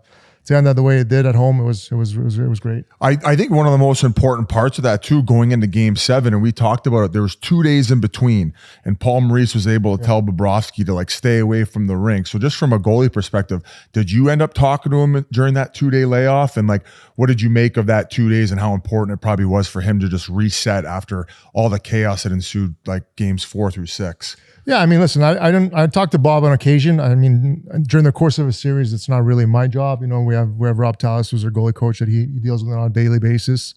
There was 2 days between every travel day. And I think he kind of changed something in his preparation, where he usually goes on the ice. I don't remember exactly what it was now, but he didn't skate the day before. and he kind of stuck to his routine that he would have if it was only one day between games. And I think it was key for him to do that. I think it changed a little bit of his mindset, and he came with a fresh approach for Game 7. But I mean, it was a tight game, right? It was like everybody was on edge, and I think that was a little bit a deciding factor. It was really the first time that Edmonton had a little bit of pressure on their side now, because it was Game 7 and everything was on the line. Whereas before, maybe they're a little bit more free because they had nothing to lose, really. So it was a tight game from the Game 7. I remember, like, obviously everyone in there, you're just edge of your seat, incredible drama. But looking over, and Stephen A. Smith is watching like he's the most. I was like, this is when this is just with his 5 head. Unreal. I was gonna even say that, like, obviously getting to play with Lou, like, you were a very calm guy, always very, like, unbelievable demeanor around the rink, and then they'd pan to you guys in the box, and I'd be like, oh my God, Lou looks like he's gonna like have a heart attack. Is it more nerve wracking when you're not playing than? Oh, I'm a mess up there. I'm a mess. So I always said, like, it's weird, when you play. Like, I was nervous before the game, right? I get really nervous before the game, and then once you're playing, like, you're in the zone, right? You're just playing the game. Now it's the opposite. Like, I'm fine before the game, and then once the puck drops, you're like, holy shit, because you don't have any control on what's going on the ice. So I get nervous during the games now, and as opposed to when I played, I was nervous before the games. Yeah. Well, before we hopped on, like, we were talking about how important it is to find like a purpose after you're done playing, and you mentioned that even a month after you knew you were going to hang them up, that you not to say depressed, but just you needed something. How did this whole role come about, and like, what exactly is the title? So, I mean, listen, I always knew I kind of wanted to go in management once I was done. I mean, you could ask Jans, I run like 20 fantasy football. Oh, he said you thought he was. He said you invented fantasy football. So you're every guy on the couch listening, like, I could be an NHL GM. Yeah, pretty much. In his car, like, after the football season, still listens to like recap fantasy drafts. Getting ready for next year. Jans was telling us a story. You were in your car at the rink, and you're in there, and it sounded like you were listening to something where someone was yelling at you, and you got out of the car, and you were like, what were you doing there? You're like, oh, listen to fantasy football podcast. I was like, yeah, well, I have fantasy sports radio in my car when I drive. That's what I listen to. I don't listen to NHL Network. I listen to fantasy sports radio. It's Bobby from Boca Raton calling in. You think Juju Smith-Schuster's going to do anything this week? So you knew you would eventually get into I kind of knew I was interested in that. And that's what fascinates me, right? Is like putting a team together, drafting guys, trading guys, signing people. So, I mean, it was always something that interests me. And obviously hockey's my passion. So it was something that I knew that, once I was done, would be something that would be interested in. Now, once I retired, I didn't know how long it would take for me to get into it. But, right as I retired, the first month, I was like, okay, what am I doing with myself? Like, I was like bored, and I wasn't working out. So I was like, I didn't know what to do. So luckily, Mr. Viola called me and, asked me if I was interested in being part of the organization. And I said, yes, right away. So I started going to a few meetings, and, I really loved it. And I just was looking for something, I wanted to be part of something. I think it's, that's what I like about it. You kind of feel like you still have skin in the game if you're not, even though you're not on the ice playing, you're still emotionally involved. Like the same emotions go through you, in the stands that you're in the ice. When you win, you're upset. I mean, you lose, you're upset. You win, you're happy. So it's the same emotions, except that I don't have to work out in the summer, which is the best part. Buddy, that's the best. I've always thought that what would be hard, and you could tell me different, is once you get in and you're at meetings, like, when do you feel comfortable enough to like step up and give your opinion? Because even the best players in the world, you still like, there's got to be moments of kind of questioning yourself and what you know in the game. And like, am I willing to put this out in front of 20 guys? Yeah. I mean, that's a good question. I think it depends how, the group makes you feel. The first year. That's true. Dale Talon was the GM, so he made me feel right at home. I spent a lot of time with him. I spent a lot of time with Braden Birch, our cap guy, learning the CBA, all that kind of stuff, the cap. So the first year was mostly learning, and I was part of all the meetings, but I didn't, speak up as much unless somebody asked me a direct question. And as time goes by, you just get more and more comfortable and voicing your opinion, and you feel more confident in what you're saying because you watch a lot of games, you know the players, and when you retire, already most of the guys in the league, just like Jans last year, you knew all the guys, right? Because you played against them, so. It's easy to have an opinion on a guy. It's way harder doing this show the longer you get out. in actually with all talking these new about guys yeah, coming. I because can't it even is pronounce when the it names. started and I knew like a really good amount of guys. It's like, oh, and now you're like, whoa, how does this guy play? That's why sometimes Biz and I are like, I never heard of this guy. Don't know who that one I is. feel like you guys shit talk a little more now that you don't know. Oh, the any bit more players. separation. I'll just light these. Yeah, I don't know this guys kid. up. I don't care. Yeah, they're like this. They check my hockey DB. They're like, this fucking guy's chirping me on a podcast. What the fuck? This guy's a bum. I think going back maybe to the beginning, like, you know, starting when you're younger, incredible that we were talking before. You didn't start playing goalie till you were 11? Yeah, I think I was actually 12. I played street hockey with my my neighbors and the kids in my They weren't neighborhood. skates big enough. You ever Yeah. see how big his feet are? boats. Sideshow Bob. I didn't have skates, so I couldn't find skates. No, but I played soccer as a kid too. So I mean, my parents are Italian,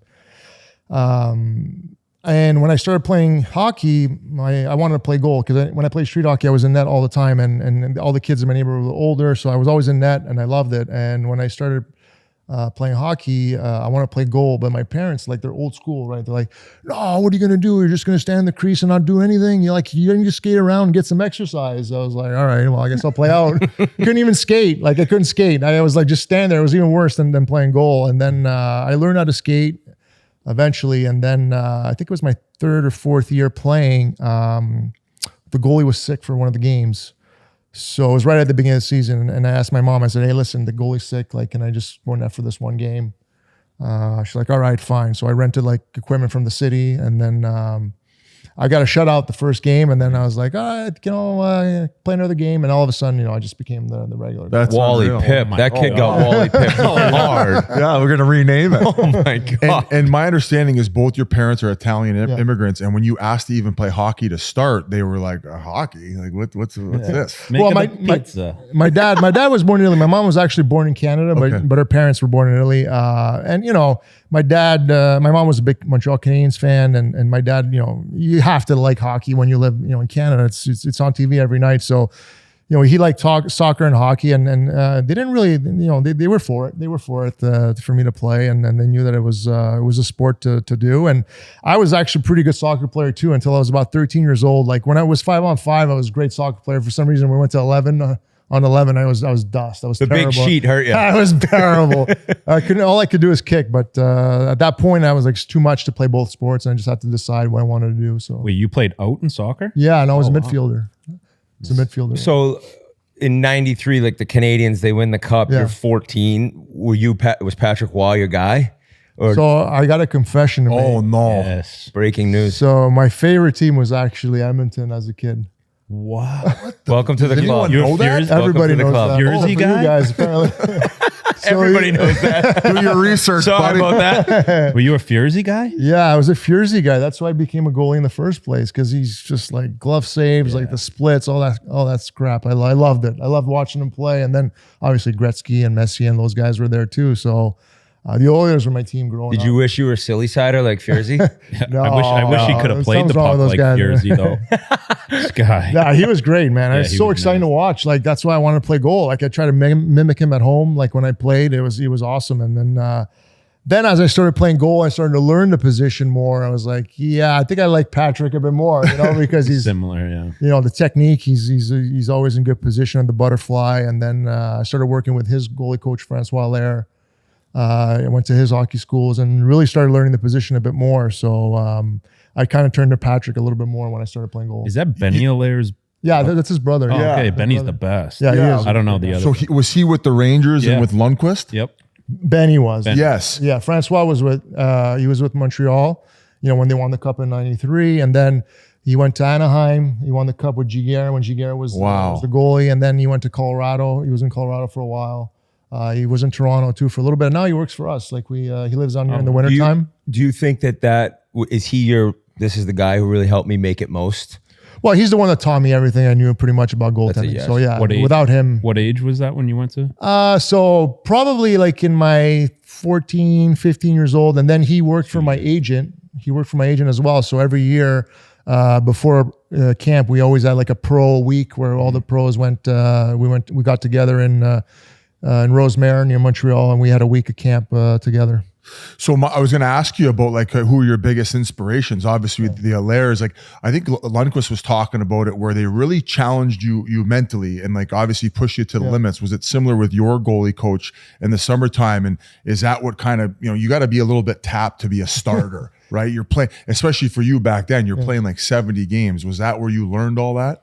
Yeah, I mean, I learned. I always learned. I think that was one of the things that I take pride in. Like from the moment I started playing goal till the last year that I retired, I took pride on always trying to get better and learning. And I never thought I was like, okay, I'm here now or I'm good enough. I always trying to get better. And I think I had a bunch of goalie coaches throughout my career. I mean, Francois Allaire was probably the first one that really taught me about the position. But as I progressed through my career, I mean, I worked with so many great goalie coaches. Ian Clark, Rob Tallis at the end, Clint Malarchuk, Billy Smith. My first year with the Panthers. So slash him. Billy Smith was he was awesome. I got a couple of good stories about him. Like I'll tell you one right now. So my first year with Florida, he was the goalie coach, and he wanted me to catch everything. So one practice, the guys were shooting, and like I was making saves with my body instead of catching the puck. So he's like, here, give me your gloves, So he's in a tracksuit. He's like, give me your gloves. So he takes my gloves on my stick and he tells the guys, hey, I want you to take full slap shots from the blue line. He's like, watch this. Guys are coming down the middle of the ice, full clappers. He only had his glove and a tracksuit on. He's like catching pucks and like blocking. And guys are wiring them from the blue line. No helmet, nothing. The goalie in Nashville, he used to seem to try to catch everything. Pekka Rinne. Yeah. He was trying to teach you to use your glove more. Yeah, he was. But I was like, this guy's in a tracksuit taking a mile one off the shin. I always wondered that because it seems like every guy has like a goalie coach and then every team has a goalie coach. Do they like talk to each other or is it kind of... It depends. Yeah, for the most part. Earlier in my career, I would say no. Yeah. But I know nowadays a lot of guys do. Yeah. Some guys that we deal with here in our organization, they talk to each other. I think it's important, to be on the same page, right? Because you don't want to have like you're working on something and during the season, then you go in the off season and you do something totally different. It's important for the goalies to be taught the same way, and I think that's what we kind of do in our organization. Through the NHL to the American League, even in the East Coast League, we try to teach our guys to play a certain way and. So that, it's a structure. At the time of your draft in the queue, what were you drafted? Because I know by the time you went to the NHL draft, at the time you might have been the highest goalie drafted. It was 4th overall. Yeah. So what was it like for your queue experience? Because I know you ended up in Val d'Or. You guys won a championship there. And then your last year you went to Acadia Bathurst. Yeah. But just what was your queue draft like? Did you go high? And were there expectations at that age for you? Yeah, I think when I was 15, I was playing midget Triple-A Montreal. And that's when, I didn't really know where I was headed, and agents started coming up to me and my parents, and they're like, "Hey, your son's going to move away next year, right?" And my parents, Italian, old school, they're like, "What? What are you talking about? He's not leaving home, So yeah, that was a kind of an eye opener. And then I had a great year that year, and I ended up getting drafted 2nd overall. Wow. To Val d'Or. First overall was Pierre Dagenet. I don't know if you remember that name. I do remember the name. Yeah. Did he end up turning into a player? He played in the NHL for a bit. He's really tall, great shot. So I was 2nd overall, and I always remember my mom's face when I got drafted because Val d'Or is literally the furthest city from Montreal. It was like 5.5 hour drive in the woods, So she was hoping, like, I think it was the 3rd or 4th pick after, 2nd or 3rd pick after me. It was like Victoriaville, it was like an hour, Drummondville, 40 minutes. She was like praying that I'd fall. And then as soon as they announced my name, I remember just turning over and looking at me like, nowadays kids would be like, make it clear, like I'll go to college if. Yeah. So it's just kind of different in how people have changed. Like these younger kids now, they'll just make like demands. basically having the leverage to say, I'm not driving 5.5 hours, trade my rights to a team closer to town. But when you were drafted there, you were like, no, I'm going to go there, and they believed in me, and I'm going to honor that. Yeah, pretty much. I think the great part is they found a nice Italian family for me in Val d'Or. So for me, it was a seamless transition. I didn't really have any issues. I mean, I missed home, but it really made it easy for me to be there and play hockey and not miss home too much. You have this sick pedigree, 2nd overall, big goalie. That had to be right when you started realizing first year in the queue, like I think I could play in the NHL, or was it maybe? Well, my first year was kind of a backup. I didn't really play much, so it was kind of a learning experience. So I didn't know exactly where everything was headed. Obviously, being in the NHL was the dream, but my second year, which was my draft year at 17, I became the starter that year, and I think I kind of took off, I would say, and a lot of people were scouting me, and went to the prospects game, did the whole thing, and that's I think obviously the point where you're like, oh, there's NHL teams starting to look at me, so you kind of start visualizing a little bit in your head like this might be a real possibility. Did you play World Junior that year or the following year? No, the following year I played when I was 18. I played I think it was in Finland that year. We finished 8th overall. Wow. We lost. Oh, wow. Panic! Canada's just losing their mind. We lost to Kazakhstan in the. Were you in net? No, not no. I was in net. Let's make that clear. He kind of looks like Borat a little bit, doesn't it? That's kind of ironic. He played for that. Oh no. Yeah. Borat was the goalie from the other side. That's goals he played for. He was their cat. It's unbelievable. Yeah. Who was the goalie of that team? So it was Matthew Garon. Oh yeah. Oh. He played in the NHL. Yep. Lefty. Yep, lefty. Yep. Jans was joking about your big feet, but sometimes bigger goalies at a younger age, they're like a little all over the place and it's hard to get your footing. Did you ever go through like a real awkward phase? Like, especially when you made that jump to junior, you're getting harder shots. Guys are faster, stronger. You know what? It's weird. I did sprout up a little bit in one summer, but I wouldn't say that it was so much that I had a little bit of a awkward phase. But yeah, I mean, it was the thing with me was I was really skinny. Like I was really skinny. I weighed like $150, I think, and I was 6'3". So it was tough. That was the toughest part to put on the muscle and put on the weight. Now not so much anymore, but Did you always have the big hands? He's got the big. yeah. No, big hands, big feet. Yeah. Rest. Yeah. We'll end it. Big wallet. We'll end it there. We'll end it there. It leads to the draft. I mean, obviously that was 97.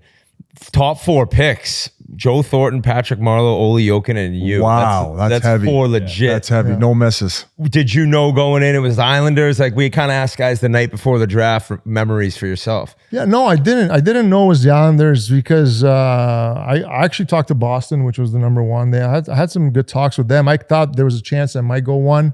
I wasn't sure. Didn't really talk to San Jose, I think, or was it LA number 3? LA, yeah.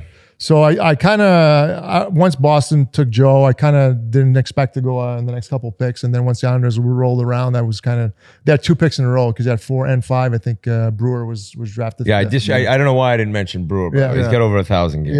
Yeah, so I kind of thought maybe there was a chance there that I'd go in one of those 2 picks. And then after that, you returned to junior, obviously, when you were drafted, because we're going to get in your NHL career. And then you ended up winning back-to-back Quebec League titles. Yeah. So that must have also prepared you, like going back-to-back championships. I don't know how you fared. I don't think you fared well in the Memorial Cup, but what were the experience like winning those championships, especially in Val-d'Or where you started, and then probably getting traded the next year? It was great. They're small towns, right? That's what they live for. So it was an unbelievable run. We had a really good team that year. Steve Bégin, JP Dumont, Jean-Luc Grandpierre.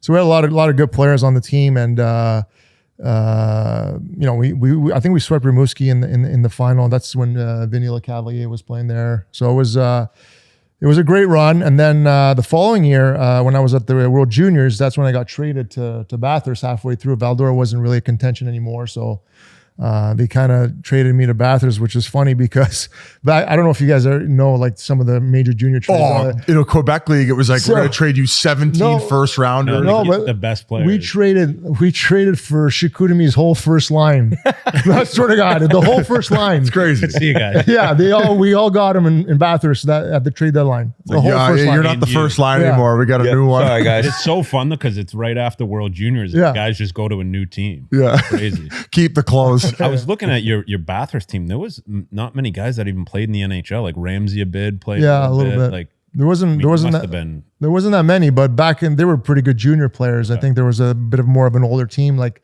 not a lot of guys like drafted, but like it was veteran guys, that had success in the queue. So and that was it's crazy because Bathurst is another small town, and I remember like people sleeping outside the arena to get tickets. Like it was just crazy. Like it was like almost like a mini NHL there.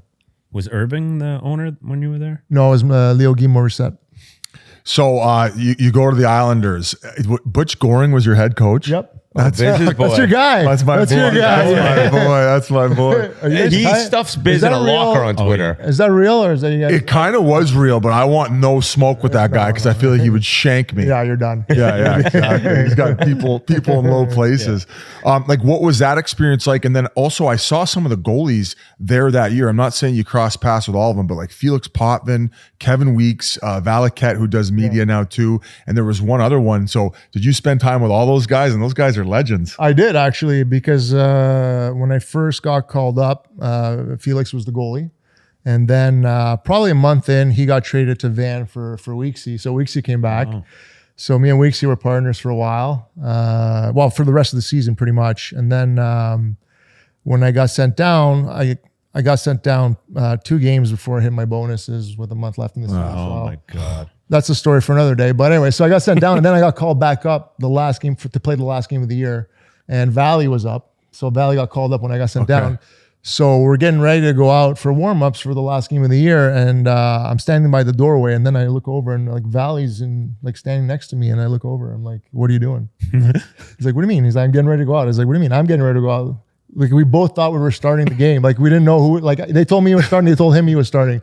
So we're both ready by the doorway to go. Almost way to go, Butch. Who got Way to go, Butch. I had to start. It was you. Yeah, but it was funny because we're just looking at each other like, "What are you doing, Bro, you're backing me up today. Oh no, that's a great little story. Yeah. It's just crazy that it was just one quick year. I mean, all of a sudden, like you're traded, and I know at the time the Islanders, it was just kind of a gong show. Yeah. And for you, was it one surprising or two? Did you kind of like, I could get traded from here? I mean, being that high of a pick, it shocked most. And was that a Milbury trade? Yeah, there was a Milbury trade. Okay. I was surprised. I was not expecting it at all. I mean, it was my first year. I thought, we didn't have a very good team. So considering everything, I thought the season went pretty well. My only problem is I couldn't play the puck, right? I was bad at playing the puck. And Rick DiPietro was his draft year, and Mike really liked him. So I get a call. So that morning, the morning of the draft, I think the draft was in Calgary. I'm not sure. I get a call because they traded Kevin Weeks an hour before. I don't remember where they traded him to, but they traded Kevin Weeks in the morning. So I get a call an hour later. I thought they were going to tell me, "Hey, we traded Weeksy. That's yours. We'll roll you next year. Want to give you a chance." I was like, "No." He's like, "Hey, just want to let you know, we just traded you to Florida." Oh my God. What? Huh? Yeah. So I was kind of. Who was that for? For my trade? Yeah. So it was me and Jokinen, Ole Jokinen. Oh man, that's a mess. For Mark Parrish and Oleg Kavasha. Wow. That's a lopsided trade. Humble. That'll get you. That'll get you in media. That'll have to trade for a GM. That'll get you behind the desk. Yeah. Did the shock wear off quickly? Like, did you come down here right away? I mean, your agent must have kind of not talked you off the ledge, but almost been like, it's all good. It's going to be fine. I mean, that was the first time that, I got traded in juniors, but it was kind of expected. So it was different. This time I was really caught off guard by it. It took me a little while. I took maybe a few weeks, and then I came to Florida just to see, and look for a place and all that kind of stuff and meet everybody. So it was definitely tough because, you kind of feel like, they like somebody better than you. So he kind of took it hard at the beginning, but once I got down here and, looked at the place and all that kind of stuff, it was a great place to play, great place to live. So I was pretty happy. It had to be nice too that first year in Florida, like 920 save percentage, you played really well. So it's easier to get kind of like emotionally invested here once you've made that much of an impact, I'm guessing. Yeah, when I got here, Trevor Kidd was the starter, so I was the backup for... he had the goatee, right? Yeah, the goatee and the checkered pads. And perfect for Florida. Ed Hardy t-shirt. Yeah, exactly. The bedazzled jeans, just like Jans' wardrobe when we're in Phoenix. He's got a gun store locally now in Lauderdale. Gun range. Anyway. So he was a starter, and then halfway through the season, they fired the coach, and they brought Dwayne Sutter in. And once Dwayne came in, he gave me the first start in his first game, and I got a shutout, and then I kind of became the guy for the second half of that year. From what I remember, you were getting like 40, 45 shots a night. You were getting peppered. I know the teams were not very good. So that must have been awesome early on, just seeing all that rubber, like getting used to being in the starting role. And yeah, I mean, it sucks that teams suck, but you were obviously having a lot of personal success. Yeah, I mean, listen, every game was like 40 or 50 shots. I think I broke the record for most shots on goal in the 1 year, and then the following year I broke my own record. So back to back. But yeah, I mean, listen, it was. I enjoyed I thrive in games that had more shots. That's just the way I play. Like I like to be involved, and sometimes when there was less shots. In my later years in Vancouver, I had a difficult time when there was like 20, 25 shots. So the only problem is obviously we're not winning much. That's what kind of sucked. But at that time, I was really just trying to establish myself as an NHL goalie. Yeah, when you're young like that, it takes you 6-7 years in the league to be like, okay, I want to win now. It's because then you're just trying to make the jump to the NHL, prove yourself, but like make sure you're set as a player before you start thinking. Yeah, I know. Yeah, because I mean, you don't know when you're going to get sent down. It's so cutthroat sometimes, and then once you do establish yourself, then you're like, okay, now you want to win, and that goes to you going to Vancouver. Yeah. That's what's crazy, though. It must have been. Yeah. Were you pooping as much with the Islanders as you were with Vancouver? That's a standard. That never changed. It said you shit like 35 times a day. Oh, game day, I have a certain routine that I like to follow. So what, like drink laxative? Your ass knows. Just like clean it all out. The rink till he got on the ice, he was on the can. No, seriously, there was like on average, I'd go 5 to 6 times a day on game day. So was it a nerves thing that was pushing it out? I think so. It had to be nerves. I get the nervous poop. You guys are laughing back there, but I shit more. I get the nervous poops. Yeah, I get nervous poops big time. Like before live shows, I think I've smashed 3 or 4 times in an hour. Like I'll have poops the size of my thumbnail, but I feel like it's going to be like the size of Witt's head. Like it's just like that's the nerves taking over your stomach. Yeah, it's pretty much what it was. I mean, I always play nervous. I mean, that's just even was like preseason games. I'd still be nervous, even like my last year of my career. Like it's just who I was, right? And then that led to some stomach issues once in the playoffs. Okay, so when you go down the tunnel, that was because of that? I didn't know. Oh, did that ever end up coming out? I think it came out. Pretty much everybody knows. Okay. Because the Canucks fans are just panicking. What happened? Oh, yeah. I just had to poop. Well, I didn't admit it at first because I was a little embarrassed, but yeah, that's awesome. You then go to Vancouver where I guess going back to Canada's got to be exciting. Where Florida it was a struggle for the team. Fan base isn't like what it is now. Yeah. You're going to where hockey's everything, and you had an incredible first season. So like, how excited were you going into that season in the summer? Yeah, I mean, that was first of all, I wasn't really expected to be traded. I think there was a little bit of a contract issue at the time, and Mike Keenan was the GM at the time. So I was trying to like work out a deal, and you didn't want to go anywhere. I didn't want to go anywhere, but I also wanted to win, and that was one of the discussions I was having with the GM and the ownership in Florida, and trying to see where the team was headed, because it had been already a few years that I've been in the league now, and I just want to see some progress, and hopefully make the playoffs in the next year or two, and aspire to win a cup, and with that came the contract negotiation. So it was kind of back and forth for a little bit, and then again on draft day, they had offered me a contract, and I wasn't crazy about it, so I was thinking about it. And then when I got back to them, which was probably a couple hours before the draft, and I said, okay, I'll agree to it, and the deal was already done. Wow, no way. Yeah. What made you change your mind in those few hours that I don't like this deal to like I'm willing to take it? Well, at the end of the day, I just do I want to stay or do I want to go? I mean, that was the ultimate decision, right? I wasn't crazy about the contract that was offered, but it wasn't the worst thing. So I really had to decide whether I wanted to stay or go ultimately. And when I decided, okay, I think this is, I'll try to stick it out, and hopefully, there'll be better days ahead. Did you sign for more on the next deal in Van? So yes, I did. I signed for a little bit more, and win-win. Win-win. The funny part is about that, and I don't know if anybody knows this, but before when I was traded to Van, I didn't have a signed contract yet. I actually got offer sheeted by Detroit. No, really? Shit. I didn't accept it though. You didn't accept it? I didn't accept it. Was it more than what you ended up getting in Vancouver? Yeah. That would have Well, been, I didn't know at the time it would have been more, but that would have been 06, going into the 06-07 season. You would have assumed that, so it never became public that they did that. You didn't have to. no, back because then? I didn't agree to Howard it. was- I didn't agree to it.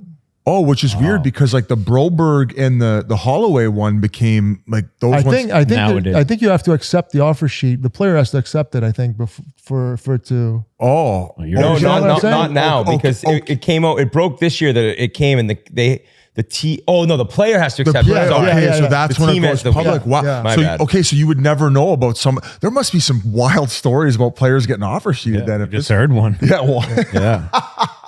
But that must have been like chirping me. They had Hasek and Osgood that season. and then They signed Jimmy Hasek. Howard was probably drafted in 06. Yeah, right around then. That's wild. Did you think about that, or was that an immediate no?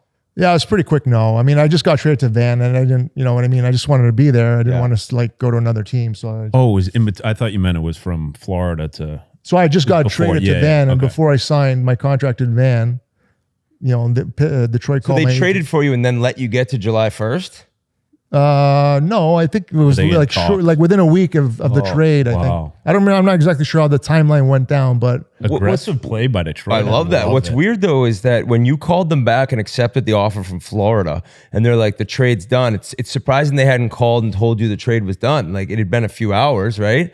Like, yeah, when they I said mean, it it's was too literally late, like probably an hour. The draft Oh, yeah, was- we were like, meaning take to it get back. You tell them we were meaning to get back to you. We were celebrating the draft.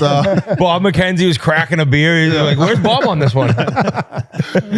So it was Keenan in management then. Did he start as the head coach there? And then he was a head coach at the beginning, like a couple of years before. So he was my coach, and then it was a little bit of a disagreement. Blah blah blah. They removed him, and then he ended up becoming the GM. And there's obviously people talk about Mike Keenan, how he can be very hard and difficult on some players, like in some case wear some down. What was your experience with him when he was head coach? Did he kind of just leave you alone? Obviously at the time you were the star of the team. He did, but there's obviously the pulling. Sometimes when you get pulled, he was notorious for that. So one game we were in Atlanta. It would have been about 6-7 minutes in the game. I hadn't gotten a shot yet. All of a sudden it's a 2-on-1. The guy makes a pass to slot. The guy tips it. I make a great save, like elbow save. The puck goes in the air. The guy skates by. As he's skating by, and backhand through the air, backhands it in the net. Come on. He was just waiting. Yeah, he's like, "You're not ready." I was like, "What do you mean?" You must have got to the bench pissed. Well, I was like, "What are you like? Is he serious? Like, I don't understand. Like, why is he pulling me? Like, I don't know. What do you want me to do? Like, I made a great save, and the guy batted out of the air on a rebound. He's like, "No, I wasn't ready." So I just, okay. You didn't say anything bad. You didn't go clear I his was desk. still young back then, so I wasn't. Just kept quiet. But even for you, I know how big of a family man you are. Like leaving here and your wife's being from here in 06. Did you have any kids then? No. So it must have been, even then, it must have been tough for you to go there. And Yeah, it was be tough. away. I mean, listen, my wife's from here and she's very close to her family. So I remember when I actually got traded, I was in Montreal. She was here. So I remember like, shit, I got to call her now to let her know that, we're getting traded. So I kind of felt bad. I mean, She's like, "You turned down what to stay here?" but I said no to Detroit. yeah, so that was a tough call, but listen, she was a trooper and she came to Van with me and we made the best out of it. I mean, it was a great city to live in. That season starts though, and finally you have a sick team. You're playing awesome. It had to be such a relief. Like we're winning games. We have a chance to do something special with this group. Like, was that the thought right off the bat? Yeah, I mean, listen, I was excited, right? We had the Sedins were there. I think that's the year they kind of broke out to a little bit. They came into their own. They were fine. Nazi was still there, but he was kind of like on the older side. And Jovo, was he there with you? Jovo, no. Jovo was he? Phoenix. Yeah, it must have been in Phoenix. Yeah. So yeah, I mean, we were winning games, and I was like, oh my god, like this is gonna happen. Like I never made the playoffs before, and then it was getting closer and closer, and then I was just the excitement, obviously being part, with the city and the fans, and it was just great to be part of. And I think I played, I don't know how many games I played that year. It was a 75 or 76. Yeah. So it was like something crazy. AV wasn't afraid to. No, just ride his horse. You like that though, right? Oh yeah, I did. You played with some characters. 76. I reached out to Kevin BX about some funny stories. He reminded me of the one where you sold your G-Wagon to Hordichuk. and he didn't go change the registration, and he was like double parking all over town, and then you get this bill for all these. Well, there's a couple of stories with Horty. Didn't try to sell it I played back with to him you. here in Florida before. Okay. I played with Horty in Edmonton. He was always getting a deal. He's the So- best. I think I got a deal for you with. The thing's unbelievable. He's the So best. this story, some people know it. I'm sure you guys, maybe you've heard it or not. But so it was a after practice. I was taking a nap, and all of a sudden the doorbell rings. Now this is Florida, and I'm half asleep. I walk downstairs, and back in the day I had like 2 windows by my doors, and I look and I was like, holy shit, is that like an alligator tail by my door? So I was like, what the hell? So I go down, I look through the window, and there's a freaking alligator on my doorstep with a mouth taped shut. Like, what? So I look far. Fucking Horty's parked in the. Sorry, am I allowed to curse or no? Yeah. Okay. So Horty's parked like right by my driveway, like hiding behind his car, like smiling. I'm like, dude, what are you doing? I was like, well, how did you get that? He's like, oh, I lured it out of the lake in my backyard with a little piece of bread. And it came out. I jumped on it. I taped his mouth. I put it in the trunk of my car. I drove it over to your house and put it on your doorway. Oh my God.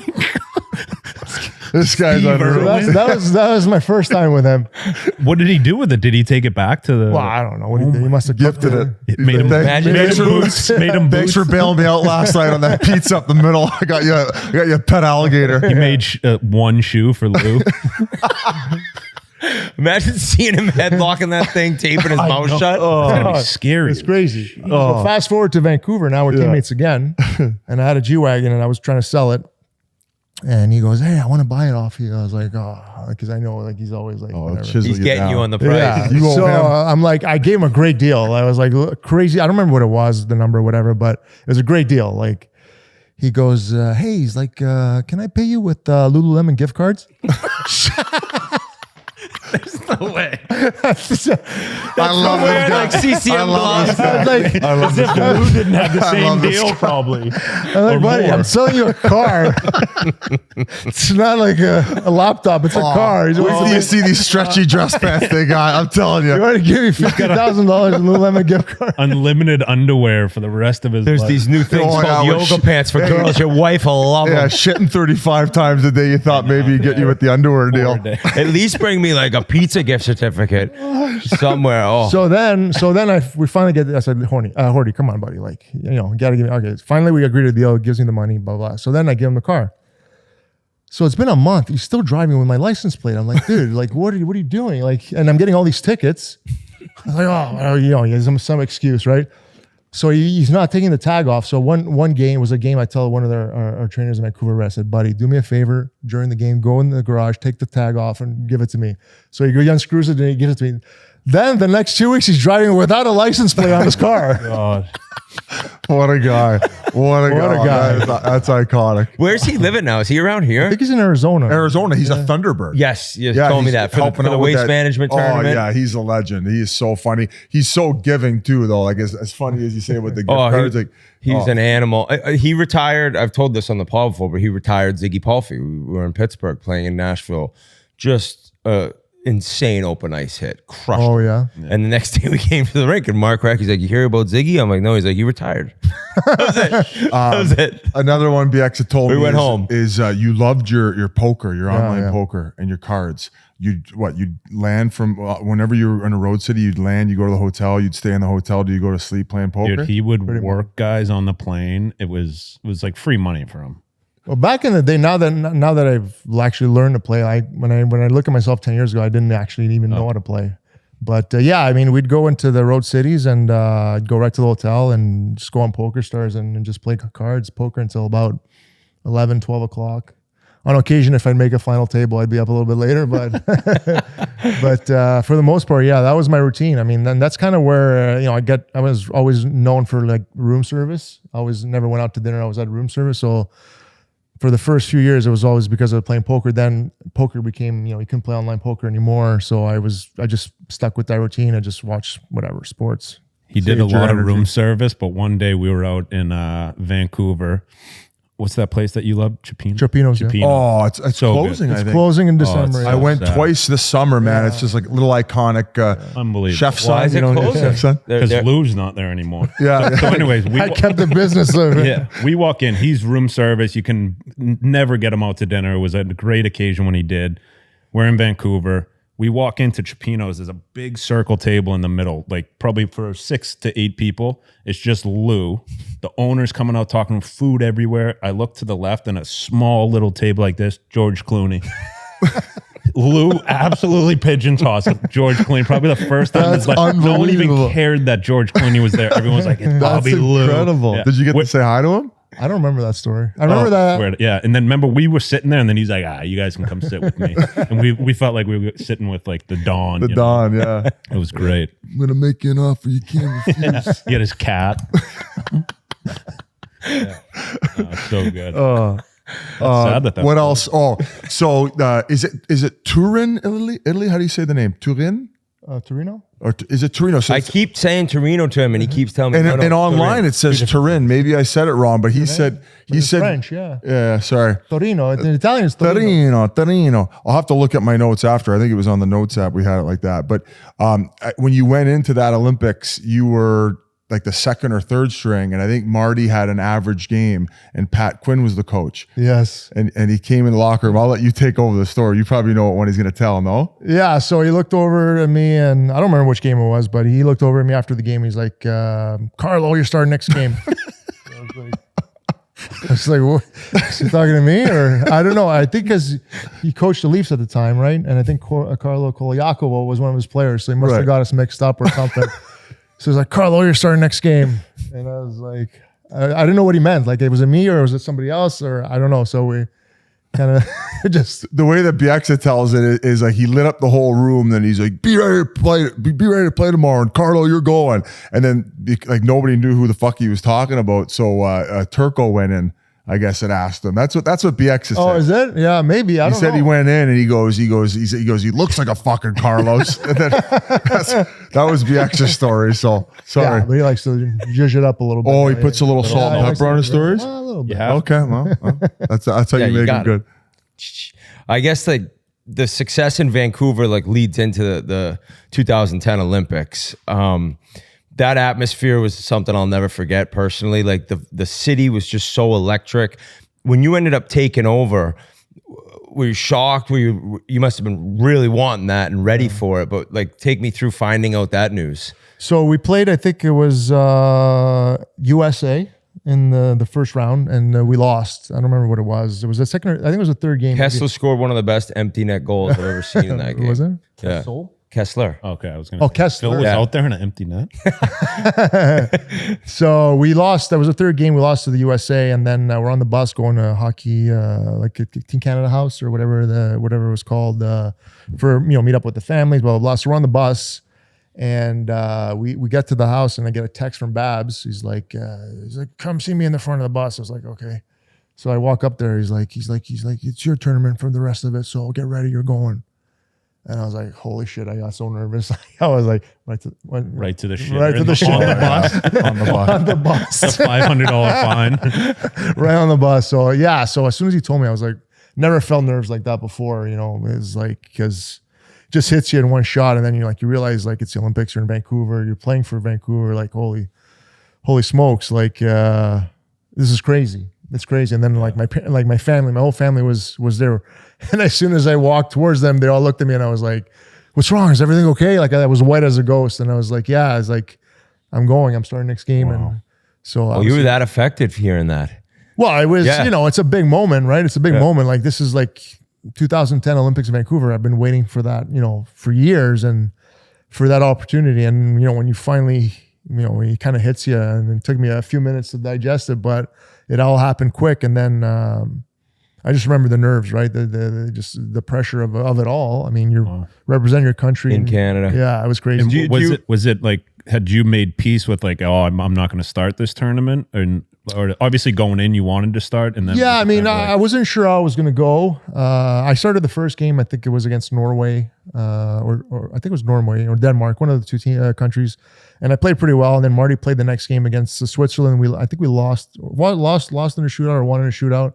And then the third game against USA, we kind of lost pretty badly, and then that's when they made the switch. So, I mean, at that point of the tournament, I wasn't really expecting to get the nod. And I kind of saw that Marty was the guy still. So, I was just staying ready just in case something happened to him. And then when the switch happened, it was kind of like, holy shit, like I gotta get ready here. Were you able to stay at home, or were you with the team at the? So what we did was we could go home at the night. Like, let's say we played a game, we could go home that night.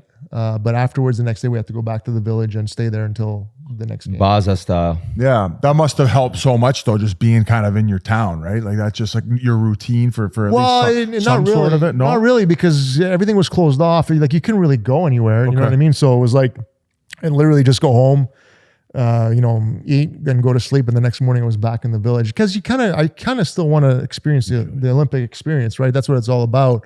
That's one of the best parts about the Olympics is like being in the village with all the athletes and taking all that stuff in. So I enjoyed the fact that I was able to go home, for a few hours and see my wife and my family and stuff. But being part of the Olympic Village is just huge. Because it was in Van, very few guys were able to go to the opening ceremonies. But were you there when it happened, or were you guys on the road? No, we were in Buffalo. We were playing in Buffalo on the Friday and the opening ceremony. So I remember watching it on TV, and I was like, oh shit, I'm going to be there in like 2 days. But the closing ceremonies was right after the gold medal game.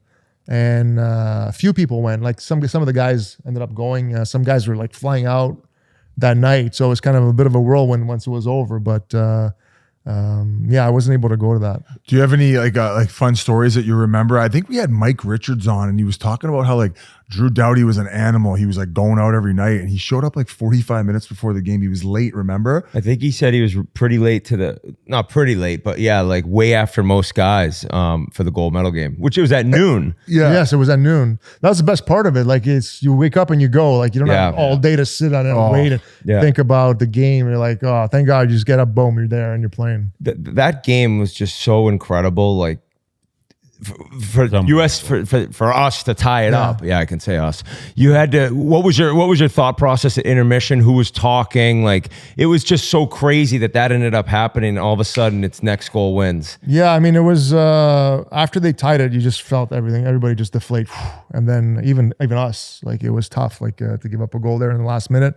Thank God we went to the locker room after the third. Like it wasn't like overtime right away. We had time to go to the locker room and regroup. It's pretty quiet for the first couple minutes.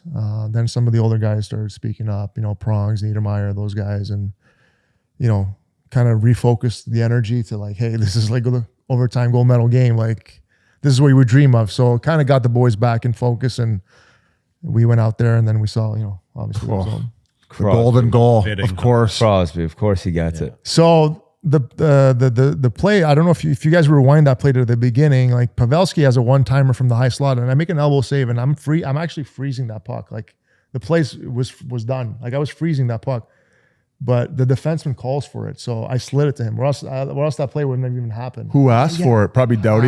No, finally on time with something. Still hungover from the night before. I was like, yeah, give me the puck. No, I think it was. I can't remember. I think it was Needs. Might have been Needs. I'm not sure. I think it was Needs, but I'm not sure. So they called for it, and I slid it to him, and then we went up. Yeah. Yeah, he called for it, so I gave it to him right away, and then we went on the other side. That's unbelievable. Lou's famous for you have your goalie calls. What are they? Over. Leave it. Leave it. Over. Play it. Yeah. Play it. Those crazy ones. And if you didn't say, I would just say yeah if I wanted it, and he would just have his head down, look up. What the fuck is yeah during the play? It would get me so mad. I'm like, what do you mean? Yeah can mean leave it. Yeah can mean play it. What are you trying to say? Like, I'm not a mind reader. Like, just tell me what you want. No, refused. What was your recollection of playing with this idiot? Oh man, I have one shift. I wish I still had it on video. It was the best, the overtime shift where you lost your stick and you're jumping. At one point you jumped over me from behind the goal line. I was like, what is he? The best part about Jans is he never blocked the shots. I was never afraid of him screaming me. You know what I mean? I'm never scared that he was going to scream me and I wasn't going to see it. You could prepare. Like, I'm good, actually. Yeah, no, that's better than screening. You have a Hall of It. Listen up, goalies. You want to be a Hall of Famer? Just save it. He was giving it to Gordo one time because Gordo was really grumpy about, and he used to block shots every game, like 5. And then finally he ended up get one by accident, and he was like crawling off the ice. Oh, he must have. I don't think he did another practice. No, you did. I saw you block one shot. I mean, you did a flamingo, hit the other leg, but I remember. That's why. That was a similar thing. It was in Dallas when I took the one. Yeah. I took the one off the knee, and in Dallas, I tried getting off. You know how in Dallas you get off through that gate? Oh, yeah. I tried getting off. The cop was looking at me. He's like, Mid-game, you did? Buddy, we're all the cheerleaders hang out and try to get off the ice. They're snapping it around, and I'm like, open. I'm like sticking my stick, and I'm like, he's like, get the ambulance. Yeah, it was bad. Oh fuck! And then the next day, Gordo was giving it to you, and you were not happy. You finally got it back, and you no, because he went to block a shot and he missed it, and it went in. And I skated by him and go, where were you on that one, you idiot? Oh, he must have. He goes after the game parking lot. I'm like, all right, let's do it. He called you out. So we were going to fight in the lock. Wait, who's Gordo? Boyd Gordon. Oh, okay. Yeah. So let's go. I get undressed. I'm like, all right, I'm ready. Let's go fight. He goes, let me finish my stretches. Goes and stretches. As he's stretching, I go in the trainer's room. I'm taping my wrist just in case. And then one of the donor, one of the trainers, like, what the hell are you doing? I'm like, me and Gordo are going to fight. They're like, no, you're not. They're like, all right, we got to make this a joke somehow. So they like tinfoil my knuckles, and they're like, you got to go in and you put Vaseline on your face. Yeah, make this a joke. And yeah. Oh, he was dying though. It broke the ice perfectly. Oh, thank God he had a stretch for 45 minutes, or you guys would have went. Did you ever snap on a defenseman, like kind of feel bad after? Well, at least he didn't get the Vocoon. Well, I was known for like giving the eye, like when I get scored on the ice. I didn't even realize I would do it half the time, but you got that eye. Better than this. No, this is bad. No, I never put my arms up, but I would always like. The eye was scared. It was like your dad looking at you. You serious? Like, how is that eye falling? Here's one that BX had told me. You gave one of your D-man a suey one time, and you always used to have this water bottle by the bench. And so the next time out, they'd taken it and they'd thrown it down the hallway. They wouldn't give him his juice because you gave one of your D-men a suey pass. It was a cappuccino. Yeah. Unreal. I wasn't known for my puck handling, That's the reason I got traded the first time. But then I kind of got a little bit better at it, and I just keep it simple, just pass it. I would never try to make like fancy plays. And by the end, I would say almost average. If you skate out now, are your hands brutal? He's got good hands. I got good hands. But I'm a righty. And then when I play goal, I'm lefty. Should have done the flip over. Didn't some guys do the flip over? Yeah. Yeah. Well, that's Cujo used to do that. Used to do it. Yeah. That's the only guy that's ever done that. Yeah. Oh, wow. I thought more people would have done that. He could snap it too when he would like. Well, you get it on the backhand. Yeah. Right? Then he just shovel it out and just. Yep. He did say one of the most impressive things he's seen is I think you took a puck in the neck. Yeah. Was it in a pregame skate or something? It was in Montreal. We were there the day before the game. It was a practice, and I think it was one of the Sedins hit me in the throat with a shot in practice the day before, and then like my throat was like closing up, so I had to go to the hospital. I think that's the story he's referring to. Yes, yeah. So I went to the hospital, and they're like, "Yeah, we got to keep you overnight just to make sure, just in case the swelling goes up, blah blah blah." So I spent the night, and then you're not laying down. You got to sit up the whole night. You're like this, and you're not sleeping. So the next day they discharge me. I go to the rink. I take morning skate and I played. Let's go. Let's go. Yeah, you're good. You're good to go. Yeah, shut out. Yeah. Got a shut out. Shut out that night? By the end of his career, if you shot it I meant Nick Bugstad, absolute meathead. He'd come down first drill right by his ear. Lou would just skate off. Gone. And then the rest of the practice would have one goalie. Oh no, that's not true. That's not true. This wasn't during the season. This was like the captain's practice. Oh, okay, that's yeah. I'm not staying if you do that. I get it. It is. I mean, I get it. I mean, first drill, the practice, like just like Ding. If you're doing a 2-on-1, a 3-on-2, you want to try to go bar down, and it's okay, I get it. Yeah. But like first drill, try to warm up the goalie, like give him some feel good. Yeah, no doubt. Well, I couldn't raise the puck, so don't look at me. I think that at some point when you got to Van, I saw this Twitter account, Strongbone1, and for I'm gonna say 2 to 3 years, like had no idea who it was. Would tweet like rarely, but very funny. And then somebody says that's Roberto Luongo. Nobody knew, nobody believed it. Yeah. What made you start that? And Juice had actually told us like that's all of it, your humor really came out once that began. Yeah, I mean that's kind of who I was from the beginning, but I had a tough time a little bit in Van dealing with the media stuff and from Florida too. It was tough. It was tough. It was a tough adjustment for me, and that's on me. I wasn't quite ready for it, and then it took me a while to get to understand everything and deal with that stuff. So it was kind of an out for me, right? I just kind of started on my own, and then just the people I kind of knew about it, and then it kind of started getting out. Then some of the players started following me, and then I think might have been Ryan Kessler, might have tweeted something about my account one time about taking long walks or something on game days. And then that's how it kind of started to catch on, And, Did you not want that at the time?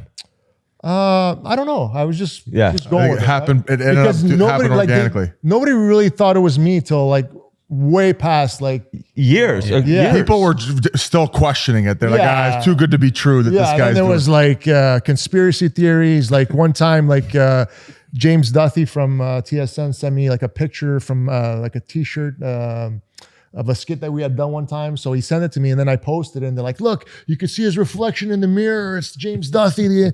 So it was like people thought I didn't write my own tweets and all that kind of stuff. So it was fun. It was part of the whole thing for me. Like I liked the fact that it was like, I never wanted to get the check mark. I didn't want any of that stuff. I just liked the fact that it was like, could be me, could not be me. Yeah. What is the avatar? WWE. Question mark? Yeah, it's a question mark.